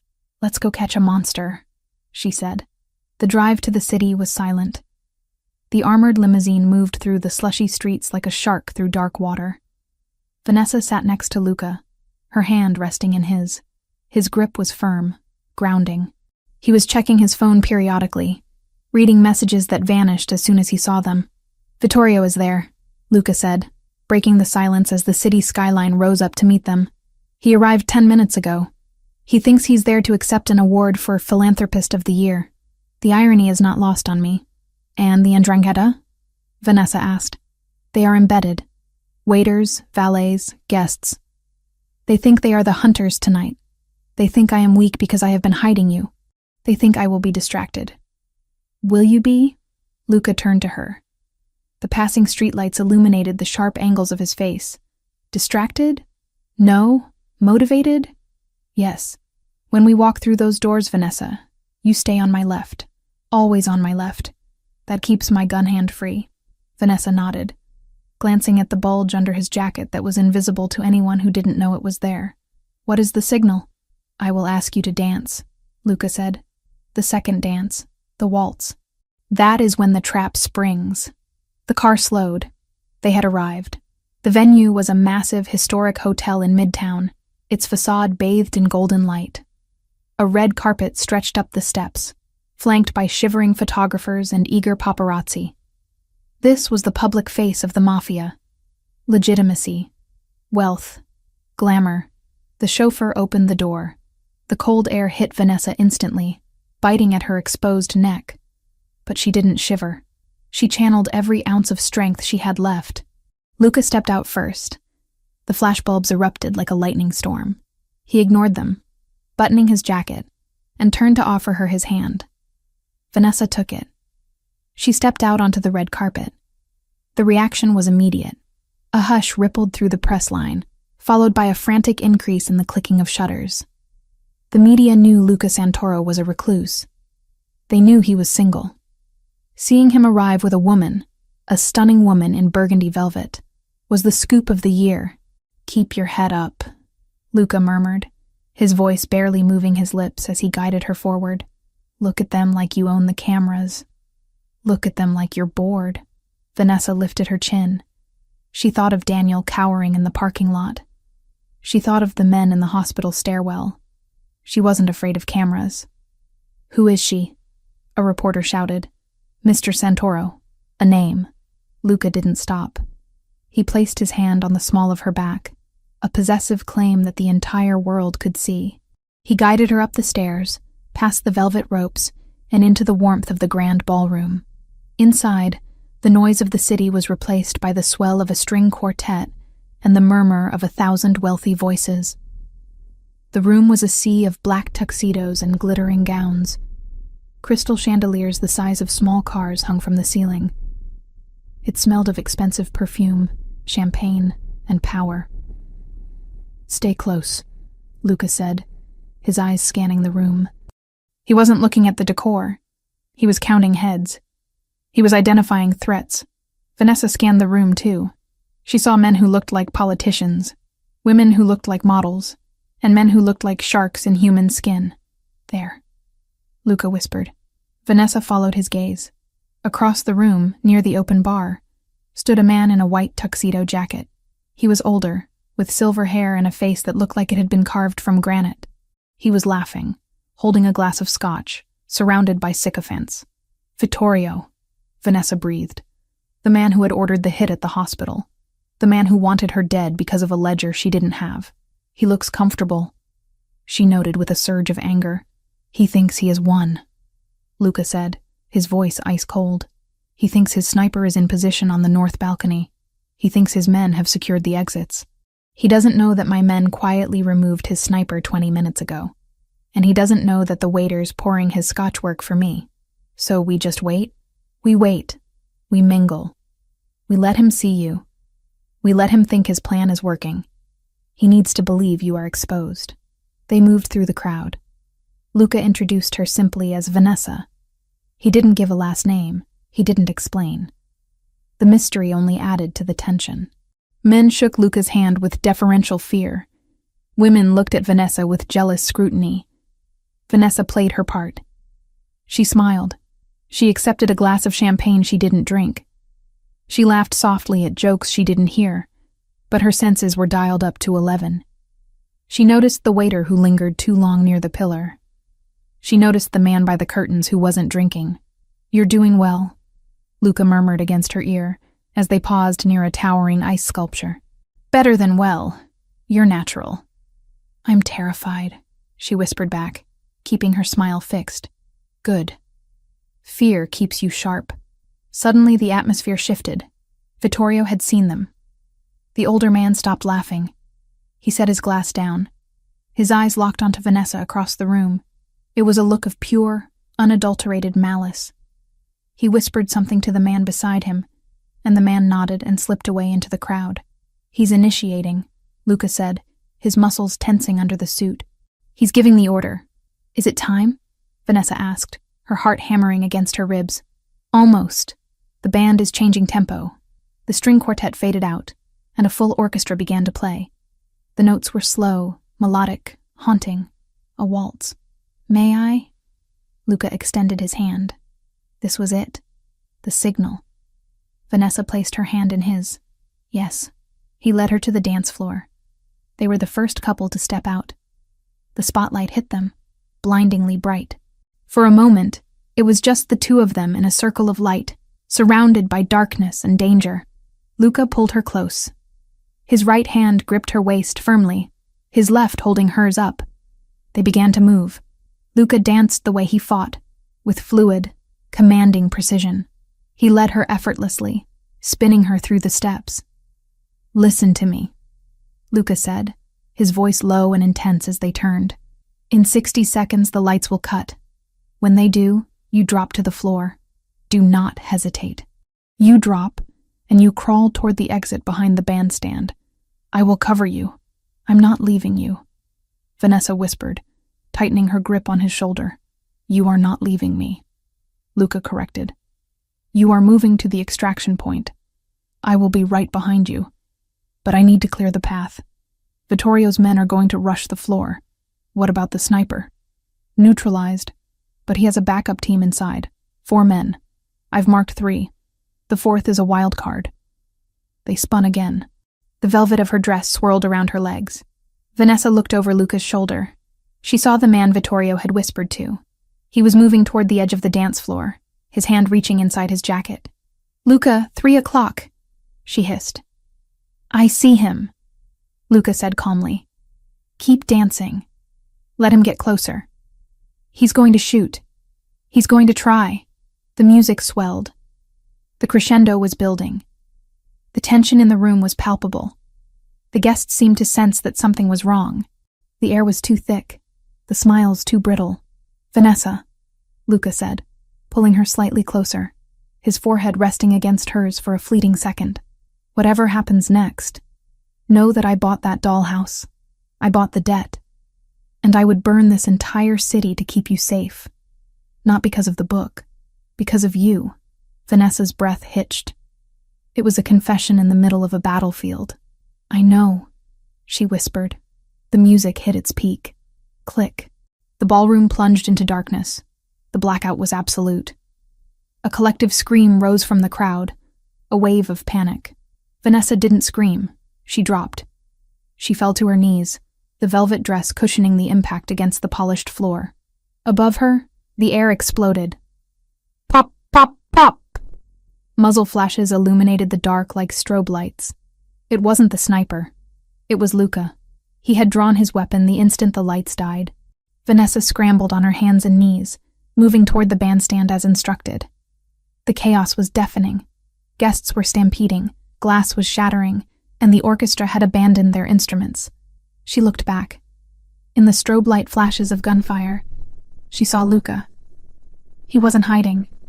He was standing tall in the center of the floor, firing with cold precision at the shadows rushing him.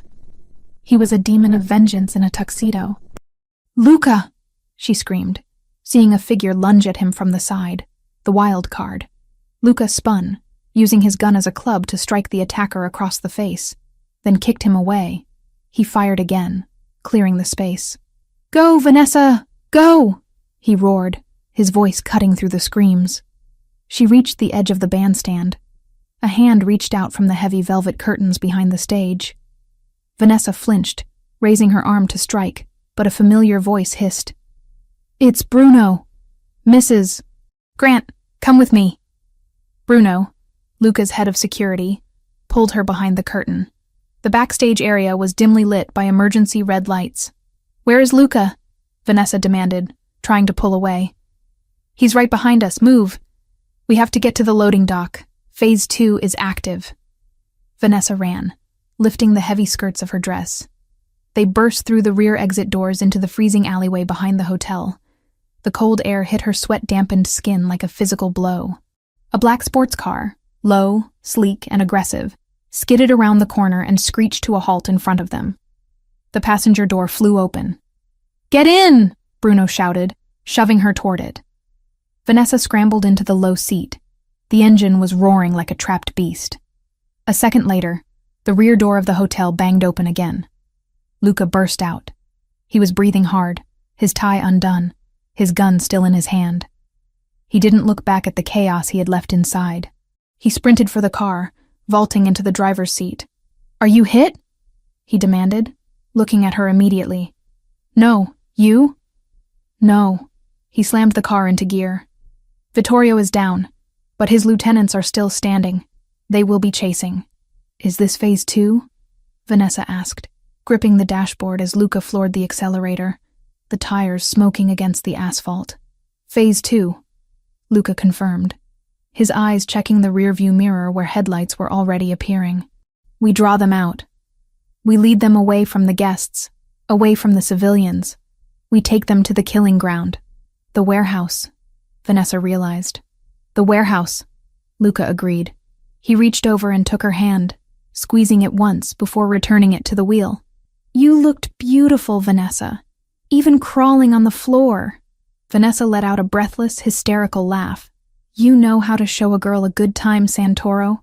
Luca smirked, a flash of white teeth in the dark car. The night is young. He drifted the car around a corner, the G-force slamming Vanessa against the door. Behind them, 3 SUVs peeled out of the alley, their engines screaming in pursuit. The gala was over. The hunt had begun. Vanessa looked at her dress. The hem was stained with grease from the floor, and the velvet was torn. It didn't look like a queen's gown anymore. It looked like battle gear.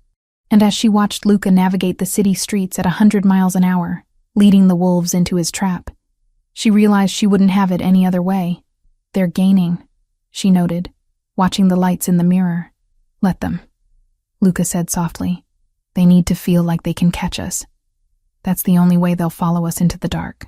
He shifted gears, the car surging forward into the snowy night, leaving the glamour of the ballroom far behind. Ahead lay the industrial district, the warehouse, and the end of the line for the men who had dared to threaten what belonged to Luca Santoro. The engine of the sports car roared like a dying dragon, a mechanical scream that vibrated through the chassis and straight into Vanessa's bones. The city lights had long since faded into the rearview mirror, replaced by the desolate, flickering sodium lamps of the industrial district. Here, the snow didn't look like a Christmas decoration.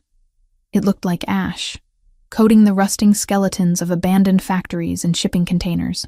"They are still with us," Luca said, his voice terrifyingly calm over the noise of the engine. He glanced at the side mirror, his eyes narrowing. 3 cars. They are aggressive. Vanessa gripped the door handle until her knuckles turned white. She twisted in her seat to look back. 3 pairs of blinding LED headlights were cutting through the darkness, weaving in and out of the lane, closing the distance. These weren't the police. These were wolves, chasing a wounded deer. "I thought we were leading them to a trap," Vanessa shouted over the roar of the tires on the slick asphalt. "This feels like we're just running." "We are positioning," Luca corrected, jerking the steering wheel sharply to the left. The car drifted, the rear tires catching the slush and sliding perilously close to a concrete barrier before gripping again. "My men are 5 minutes out. We have to hold them here until the hammer drops. 5 minutes is a long time when people are shooting at you." As if on cue, the rear window shattered. The sound was explosive, a deafening crack that sent safety glass raining down onto the back seat. Vanessa screamed, ducking low, covering her head with her arms. The cold night air rushed into the cabin, bringing the smell of exhaust and gunpowder. "Stay down," Luca roared. He didn't flinch. He didn't duck. He kept his eyes on the road and his foot pinned to the floor. "Vanessa, get down in the footwell." She scrambled off the seat, curling herself into a ball in the tight space beneath the dashboard. The velvet of her dress, once a symbol of her queen-like entrance, was now just fabric tangling around her legs, stained with grease and glass shards. She felt the car swerve violently again, then a sickening metal-on-metal crunch as one of the pursuing SUVs tried to ram them from the side. "Hold on," Luca warned. He slammed on the brakes. It was a maneuver born of madness and precision. The SUV behind them, expecting a chase, couldn't react in time. It clipped the rear bumper of Luca's car, lost traction on the ice, and spun wildly out of control, slamming into a parked trailer with a sound like a bomb going off. But the maneuver cost them. Luca's car spun 180 degrees, sliding backward across the ice until it slammed into a loading dock ramp. The impact threw Vanessa against the glove compartment. The airbags didn't deploy. Luca must have disabled them for the tactical driving, but the force knocked the wind out of her. Silence returned for a split second, heavy and ringing. Then, the sound of doors opening, voices shouting in Italian, angry, violent voices. "Out," Luca commanded. He was already moving. He kicked his door open and rolled out, his gun raised. "Vanessa, move. The warehouse." Vanessa scrambled out of the passenger side. Her legs felt like jelly, but adrenaline was a powerful drug. She didn't look at the wreckage. She looked at the massive, rusting corrugated metal doors of the warehouse in front of them. A gunshot cracked through the air, hitting the pavement inches from her heels. "Run!" Luca shouted, firing back. He stood in the open, exposing himself to draw their fire away from her. Vanessa lifted her heavy skirts and sprinted. She hit the warehouse door, finding the small personnel entrance Luca had aimed for. It was locked. "Luca, it's locked!" He was beside her in a second, breathing hard. He didn't fumble for keys. He raised his foot and kicked the lock mechanism with a force that would have shattered a normal man's ankle. The rusted metal groaned and gave way. He shoved the door open and pushed her inside, following her and slamming it shut, just as a hail of bullets pinged against the exterior steel. Inside, it was pitch black and freezing. The air smelled of old oil, dust, and decay. It was a cavernous space, filled with shadows and old machinery. "Barricade!" Luca ordered, his voice tight. Vanessa grabbed a heavy wooden pallet leaning against the wall and dragged it over. Luca helped her, shoving a rusted metal cabinet against the door. It wouldn't hold them forever, but it would buy them seconds. "Are you okay?" Vanessa asked, turning to him in the gloom. The moonlight was filtering in through high, broken windows, cutting beams of blue light through the dust. "I'm fine," Luca said, but his voice was strained. Vanessa stepped closer. In the slice of moonlight, she saw it. The pristine white shirt of his tuxedo was no longer white on the left side. A dark spreading stain was soaking through the fabric, dripping down his sleeve. "You're hit," she gasped, reaching out. "It's a graze," Luca dismissed, trying to reload his weapon with one hand. "Just a scratch." "That is not a scratch, Luca." Vanessa's nurse training overrode her fear. She grabbed his arm, forcing him to stop. "Sit down. Now. We don't have time." "Sit down or I will sedate you with a brick," she hissed, her blue eyes flashing. "You are bleeding out. You can't fight if you pass out from blood loss." Luca looked at her. He saw the fire in her eyes. The same fire that had made her throw boiling coffee at a hitman. He sat down on a crate, his face pale but composed. "Fix it fast," he said. "They are flanking. They will come through the loading bays in less than 3 minutes." Vanessa didn't waste words. She grabbed the lapel of his tuxedo jacket and ripped it open. The shirt was soaked. She tore the buttons off, exposing his shoulder. It was an ugly wound. A furrow dug by a bullet through the deltoid muscle. It wasn't arterial, thank God, but it was bleeding heavily and would limit his movement. "I need pressure," she muttered, scanning the dark room. There were no bandages, no first aid kits. She looked down at herself. The burgundy velvet dress. Without hesitation, she grabbed the slit of the skirt and ripped. The sound of expensive fabric tearing was loud in the quiet warehouse. She tore a long, thick strip from the hem, ruining the garment completely. She didn't care. It was just cloth. He was flesh and blood. She folded the velvet into a thick pad and pressed it directly onto the wound. Luca hissed through his teeth, his head tipping back against the wall, eyes squeezing shut. "Fuck." "Breathe," Vanessa commanded, her hands steady now that they had a job to do. "I need to tie this tight. It's going to hurt." "Do it." She ripped another strip and wrapped it around his shoulder, pulling it tight enough to cut off the circulation to the skin, but stop the bleeding. She tied it off with a savage knot. Her hands were covered in his blood. It was warm and sticky, a stark contrast to the freezing air. "There," she said, her voice shaking slightly now that the task was done. "It will hold, but you can't use that arm to shoot." Luca opened his eyes. He looked at the makeshift bandage, the red velvet now stained with a darker red. Then he looked at her. Her hair was wild, coming loose from its pins. Her face was smudged with dirt. Her dress was destroyed, hanging in tatters around her legs. He reached out with his good hand and touched her face. His thumb traced her lower lip. "I never wanted you to see this," he whispered, his voice rough with pain and something else. "Shame. I wanted to give you the penthouse, the dresses, the lights. I didn't want to drag you into the gutter with me." Vanessa covered his hand with hers, pressing it against her cheek. "Luca, look around. We aren't in a gutter. We're in a fortress, and I'm not looking at a monster. I'm looking at the man who came for me when no one else would. I almost got you killed," he said, the guilt eating at him. "Tonight. The hospital. I am poison, Vanessa."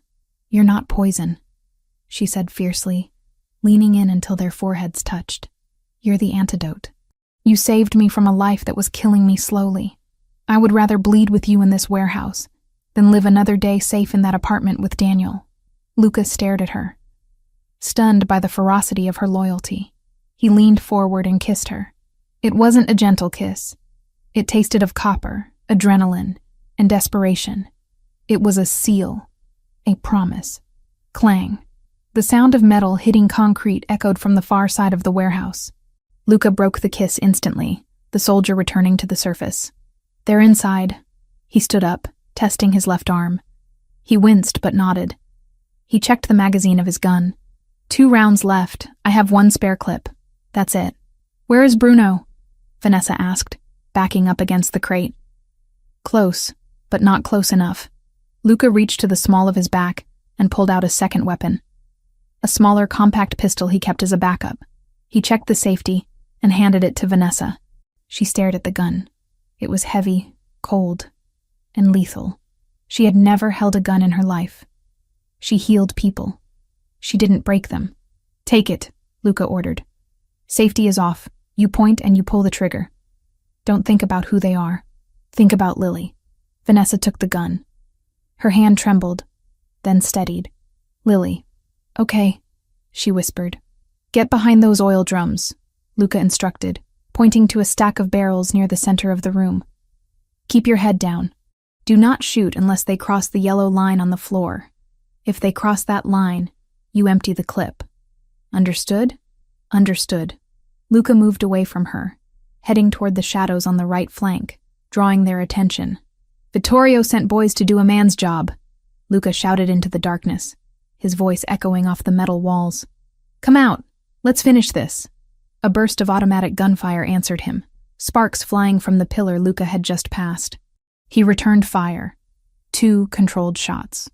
A scream echoed in the dark. Vanessa crouched behind the barrels, gripping the pistol with both hands.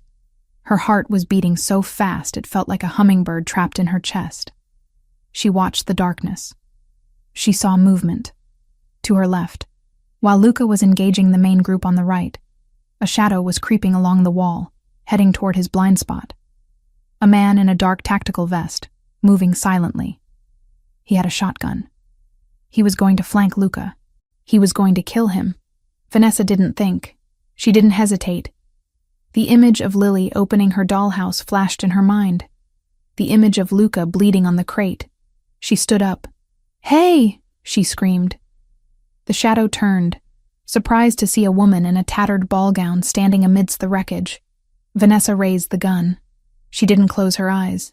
She aimed for the center of the mass, just like Luca had said. She pulled the trigger. The recoil jerked her arms up, shocking her. The gun barked loud and angry. The man grunted, spinning around as the bullet hit his shoulder. He dropped the shotgun, stumbling back. Vanessa, get down! Luca roared from across the room. The man scrambled for his weapon with his good hand. Vanessa fired again. The bullet hit the floor near his feet, but it was enough to make him scramble back into cover. I'm here, she shouted to Luca. I'm watching your back. Luca laughed, a short, dark, incredulous sound. That's my girl. But the situation was deteriorating. More shadows were pouring in. They were pinned down. Luca fired his last round from the main clip and slammed the spare in. We're out of time, Luca yelled. Vanessa, move back to the office, go. No! Go! Suddenly, the warehouse doors, the massive loading bay doors at the far end, exploded inward. It wasn't a kick. It was a truck. A reinforced black armored truck smashed through the corrugated metal like it was paper, headlights blinding everyone in the room. The 'Ndrangheta gunman froze, blinded. The rear doors of the truck flew open. Bruno stepped out, holding an assault rifle. Behind him were 6 men in full tactical gear with the Santoro crest on their vests. Clear the room, Bruno ordered. The warehouse erupted in noise. It was a symphony of violence. The Santoro team moved with military efficiency, sweeping through the shadows. The 'Ndrangheta mercenaries didn't stand a chance. Within 30 seconds, the shooting stopped. Silence returned, heavier than before. Vanessa lowered the gun, her ears ringing. She stood up slowly from behind the barrels. The air was thick with smoke and dust. Clear, Bruno shouted. Luca emerged from the shadows. He was limping slightly, holding his wounded shoulder, but he was alive. He walked toward Vanessa. He didn't run this time. He walked with the heavy, inevitable stride of a man who had survived the end of the world. He stopped in front of her. He looked at the gun in her hand. He looked at the man she had shot, who was now being zip-tied by Bruno's men. You shot him, Luca said, sounding awestruck. He was going to hurt you, Vanessa said, her voice sounding distant to her own ears. The adrenaline was crashing. Her knees felt weak. Luca took the gun from her hand gently, engaging the safety and tucking it into his belt. Then he pulled her into him with his good arm. He buried his face in her neck, inhaling the scent of gunpowder and perfume. "It's over," he whispered against her skin. "The 'Ndrangheta is broken. Vittorio is dead. His men are gone. It's over." Vanessa slumped against him, letting him take her weight. She wrapped her arms around his waist, careful of his wound. She felt the sticky wetness of his blood on her hands, but it didn't scare her anymore. It was just proof of life. "We need to get you to a doctor," she mumbled into his chest. "We have a medic team in the convoy," Luca said. He pulled back to look at her. His face was streaked with soot and sweat, but his eyes were clear. But first, he looked around the ruined warehouse, at the shattered glass, the bullet holes, the wreckage. Then he looked at her. Torn dress, messy hair, blood on her hands. "You are the most beautiful thing I have ever seen," he said. And he meant it. He didn't see a mess. He saw a survivor. He saw a queen who had forged her crown in fire. "I want to go home," Vanessa whispered. "Not the penthouse, not the safe house. I want to go. I just want to be with you and Lily. Home." Luca repeated the word like a vow. "Yes, let's go home." Bruno approached them, looking respectful but urgent. "Boss, we need to move. Police will be here in 10 minutes. The cleanup crew is inbound."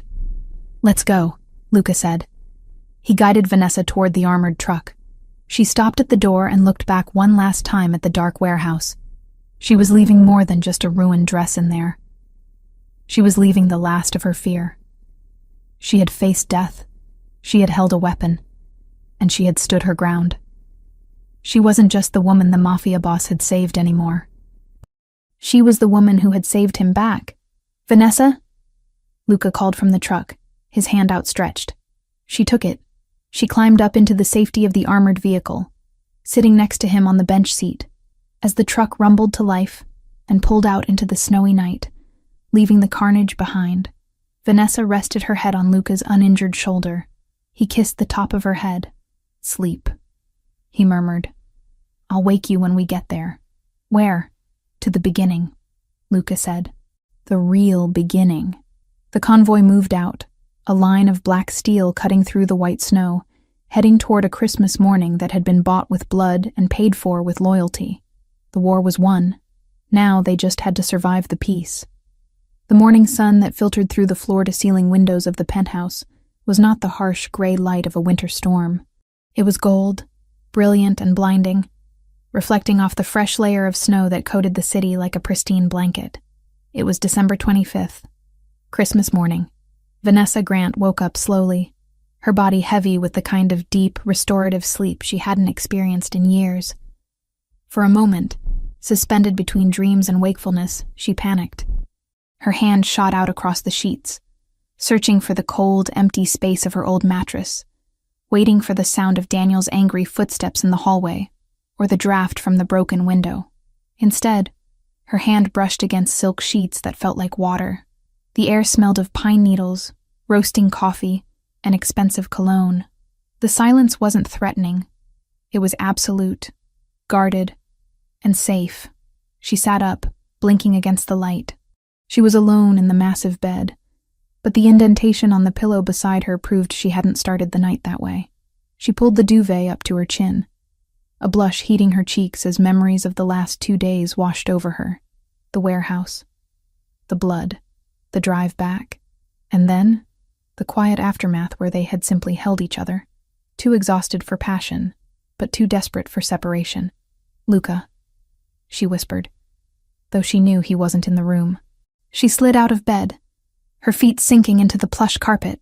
She grabbed the first thing she found, a white dress shirt draped over the velvet armchair. It was his. She slipped it on, the fabric swallowing her frame, the cuffs hanging past her fingertips. It smelled of him. Sandalwood, gunpowder, and the faint metallic tang of the antiseptic she had used to clean his wound. She walked out of the bedroom and down the long marble hallway. The penthouse, usually a monument to minimalism and cold luxury, had been transformed. It looked as if the North Pole had exploded in the living room. A tree, easily 12 feet tall, stood in the center of the room, its branches heavy with crystal ornaments, red ribbons, and twinkling white lights. Garlands of fresh holly draped the fireplace mantel. Stockings hung by the chimney, 3 of them, one embroidered with Luca, one with Vanessa, and a smaller one in the middle that said, Lily. Vanessa stopped, her hand flying to her mouth. 2 days ago, they had been bleeding in a freezing warehouse. Today, they were inside a Hallmark movie funded by a crime syndicate. Luca was sitting in the leather armchair near the window. He was wearing dark pajama pants and nothing else. His chest bare except for the heavy black sling that cradled his left arm. The white bandage on his shoulder stood out against his olive skin. He was holding a mug of coffee in his good hand, staring at the tree with a look of intense, brooding concentration, as if he were trying to calculate the structural integrity of the ornaments. You did this, Vanessa said softly, stepping into the room. Luca turned. His dark eyes swept over her, taking in the messy hair, the oversized shirt, and the bare legs. A flicker of heat ignited in his gaze, but he masked it quickly, replacing it with a guarded expression. My staff did this, he corrected, his voice raspy. I just authorized the expenditure. The elves work for a retainer. Vanessa smiled, walking over to him. She didn't hesitate. She sat on the wide arm of his chair, her hand resting gently on his uninjured shoulder. It's beautiful, Luca. Lily is going to lose her mind. Is she awake? Not yet. She sleeps like the dead when she's safe. Good. Luca took a sip of his coffee, his jaw tightening. Let her sleep. We need to talk before she wakes up. The tone of his voice sent a chill through Vanessa that had nothing to do with the winter air. It was the business voice. The voice he used when he was ordering Bruno to clear a room or buying a debt. Talk about what? Vanessa asked, her stomach twisting. About Daniel? About the Ndrangheta? Daniel is gone, Luca said flatly. He didn't elaborate. He didn't need to. The past tense was final. The police found his body in a ditch in Jersey this morning. Drug deal gone wrong. A tragic overdose. Case closed.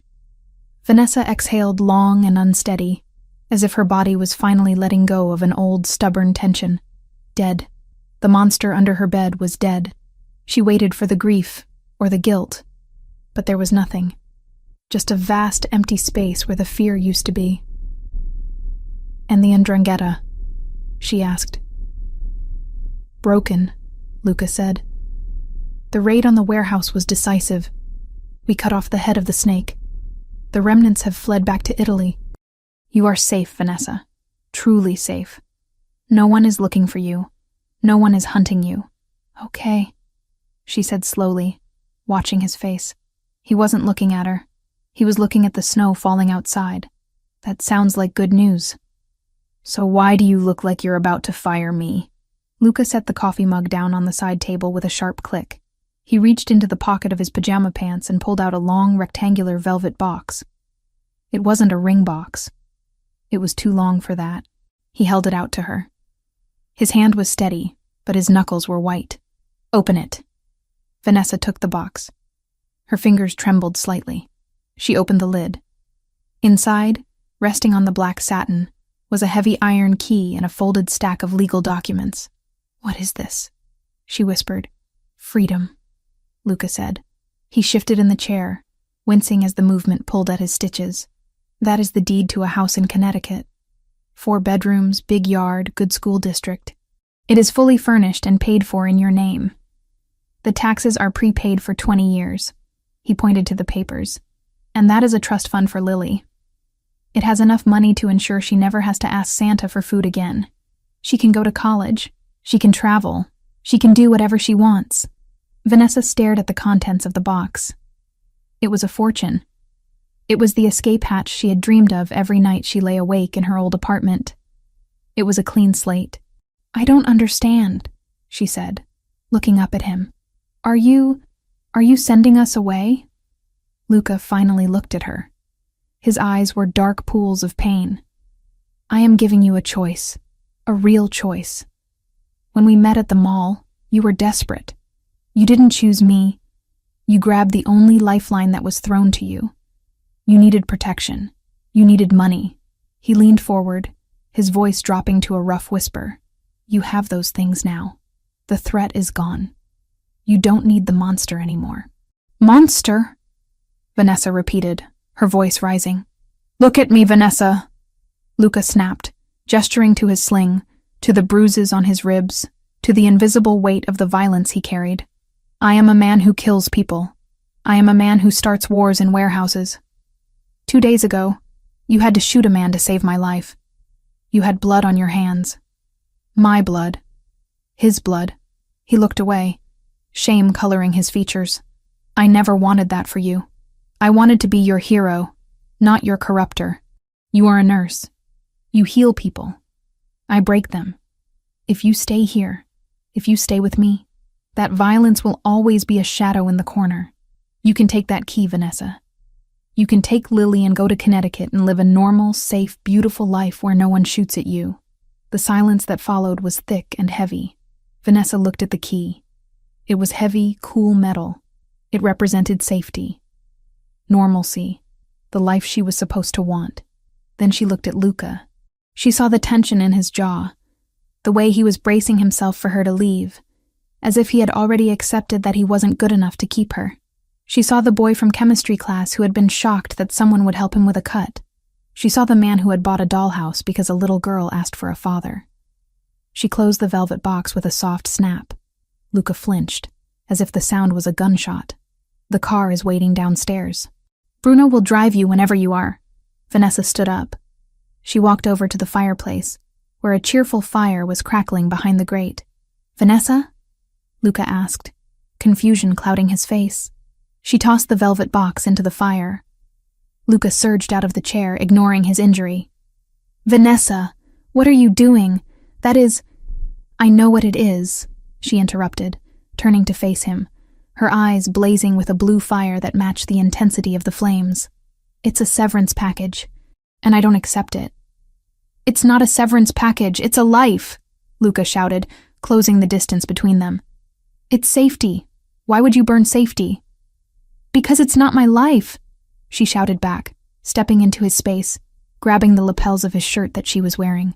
My life isn't in Connecticut, Luca. My life is here. With you. I am dangerous. He growled, looking down at her, his body trembling with the effort to not grab her.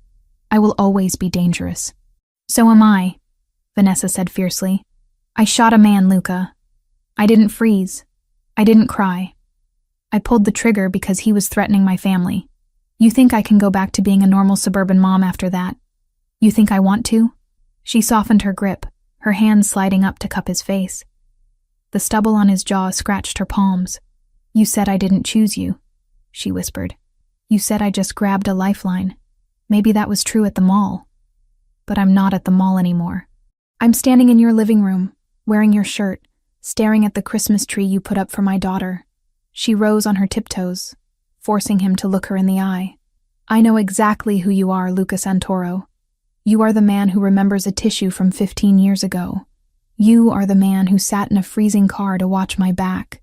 You are the man who bleeds, so I don't have to. She kissed him. It wasn't tentative. It was acclaiming. I don't want the key to a house in Connecticut, she murmured against his lips. I want the key to this penthouse. And I want the man who comes with it. Luca let out a sound that was half groan, half sob. His resistance shattered. His good arm wrapped around her waist, lifting her off the floor, crushing her against him. He pressed his forehead to her shoulder, breathing her in like a prayer he didn't deserve. I love you, he choked out, the words torn from the deepest part of him. I have loved you since I was 16 years old. I tried to let you go. I tried to be noble. Don't ever try to be noble again, Vanessa said, tears pricking her eyes. Just be mine. I am, he vowed. Yours, forever. No matter what comes for us, we fight it together. Together, she agreed. Mommy? Luca? The small voice from the hallway made them freeze. Luca set Vanessa down gently, though he didn't let go of her waist. They turned toward the corridor. Lily was standing there, rubbing sleep from her eyes. She was wearing her cloud pajamas, her hair a messy halo around her head. She blinked, looking at the scene before her. The massive tree, the mountain of gifts, the fire crackling in the grate. Her eyes went wide, the size of saucers. Her mouth formed a perfect O. Santa came, she whispered, awestruck. Luca smiled. A genuine, unguarded smile that lit up his entire face, erasing the shadows of the 'ndrangheta and the pain of his wound. He stepped away from Vanessa and knelt down on one knee, ignoring the strain it put on his body. He opened his good arm. "Come here, Piccolina," he called out softly. Lily didn't walk. She ran. She sprinted across the Persian rug and launched herself into Luca's arm. He caught her effortlessly, swinging her up against his chest, holding her tight. "Look," she squealed, pointing at the tree. "Look at the lights. It's magic." "It is magic," Luca agreed, looking not at the tree, but at Vanessa. "The best kind."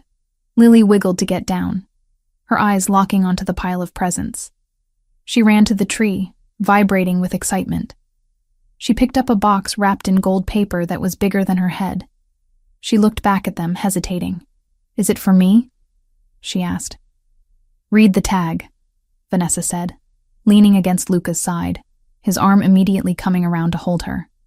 "Lily," the girl sounded out. "It's mine! Open it," Luca commanded, laughing. For the next hour, the penthouse was filled with the sounds of tearing paper, delighted squeals, and the crinkle of plastic packaging. Lily got the dollhouse accessories. She got the art set. She got the winter coat that looked like a princess robe. She got things Vanessa couldn't have afforded in 1,000 years. But amidst the chaos of consumerism, Vanessa noticed something. Every time Lily opened a gift, she didn't just look at the toy. She looked at Luca. She checked to see if he was watching, and every time, he was. He wasn't checking his phone. He wasn't brooding. He was present. Finally, the frenzy slowed. Lily was sitting amidst a sea of wrapping paper, holding a new stuffed polar bear. She looked tired but deliriously happy. She looked at Luca, who was sitting on the floor with his back against the sofa, his legs stretched out. She crawled over to him, navigating the debris of Christmas morning. She stood in front of him, looking very serious. "Thank you, Luca," she said politely. "You are welcome, Lily," he replied, dipping his head. She shifted her weight from one foot to the other. She looked at Vanessa, then back at Luca. "Santa listened," she said.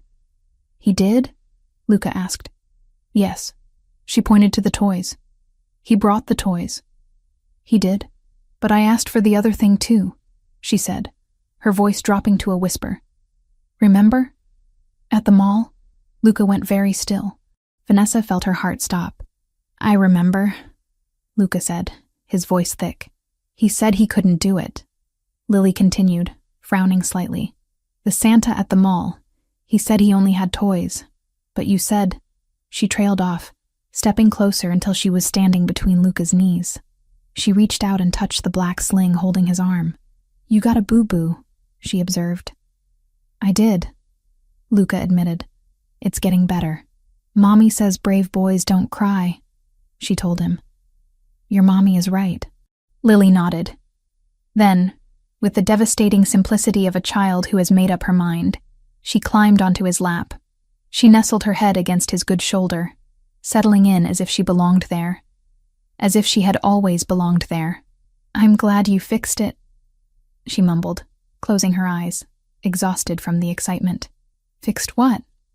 Luca whispered, resting his chin on the top of her head. "The wish," Lily yawned. "You make a good daddy?" The word hung in the air, fragile and absolute. "Daddy," Luca froze. He looked up at Vanessa, his eyes wide, shining with unshed tears. The man who had faced down hitmen, who had ordered executions, who had run an empire of crime, looked completely undone by one word from a 5-year-old. He tightened his hold on the little girl. He buried his face in her hair. "I will try," he whispered into the silence, his voice cracking. "I promise, Lily. I will try to be the best one." Vanessa walked over and sat down beside them on the floor, wrapping her arms around both of them. She kissed Luca's wet cheek. She kissed Lily's forehead. "You don't have to try," Vanessa whispered to him. You already are. Later that afternoon, after a breakfast of pancakes that Luca insisted on helping to cook one-handed, resulting in a lot of flour on the floor, they stood on the balcony. Lily was napping on the sofa inside, guarding her hoard of treasures. The snow was still falling, large, soft flakes drifting down from the gray sky. The city stretched out below them, white and silent. Luca stood behind Vanessa, his good arm wrapped around her waist, pulling her back against his chest. His coat was draped over her shoulders again, just like that first night on the roof of the mall. But this time she wasn't shivering. This time, she wasn't looking for the exit. "Are you happy?" Luca asked quietly, resting his cheek against her temple. Vanessa looked out at the skyline. She thought about the key she had thrown in the fire. She thought about the danger that would always be a part of this life. She knew there would be other enemies, other wars, other scars, but she also felt the solid beat of his heart against her back. She felt the warmth of his protection. She felt the love that had survived 15 years of silence. "I have a daughter who is safe," she said. "I have a home that isn't falling apart. And I have the man I love." She turned in his arms, careful of his shoulder, and looked up at him. "I'm not just happy, Luca. I'm home."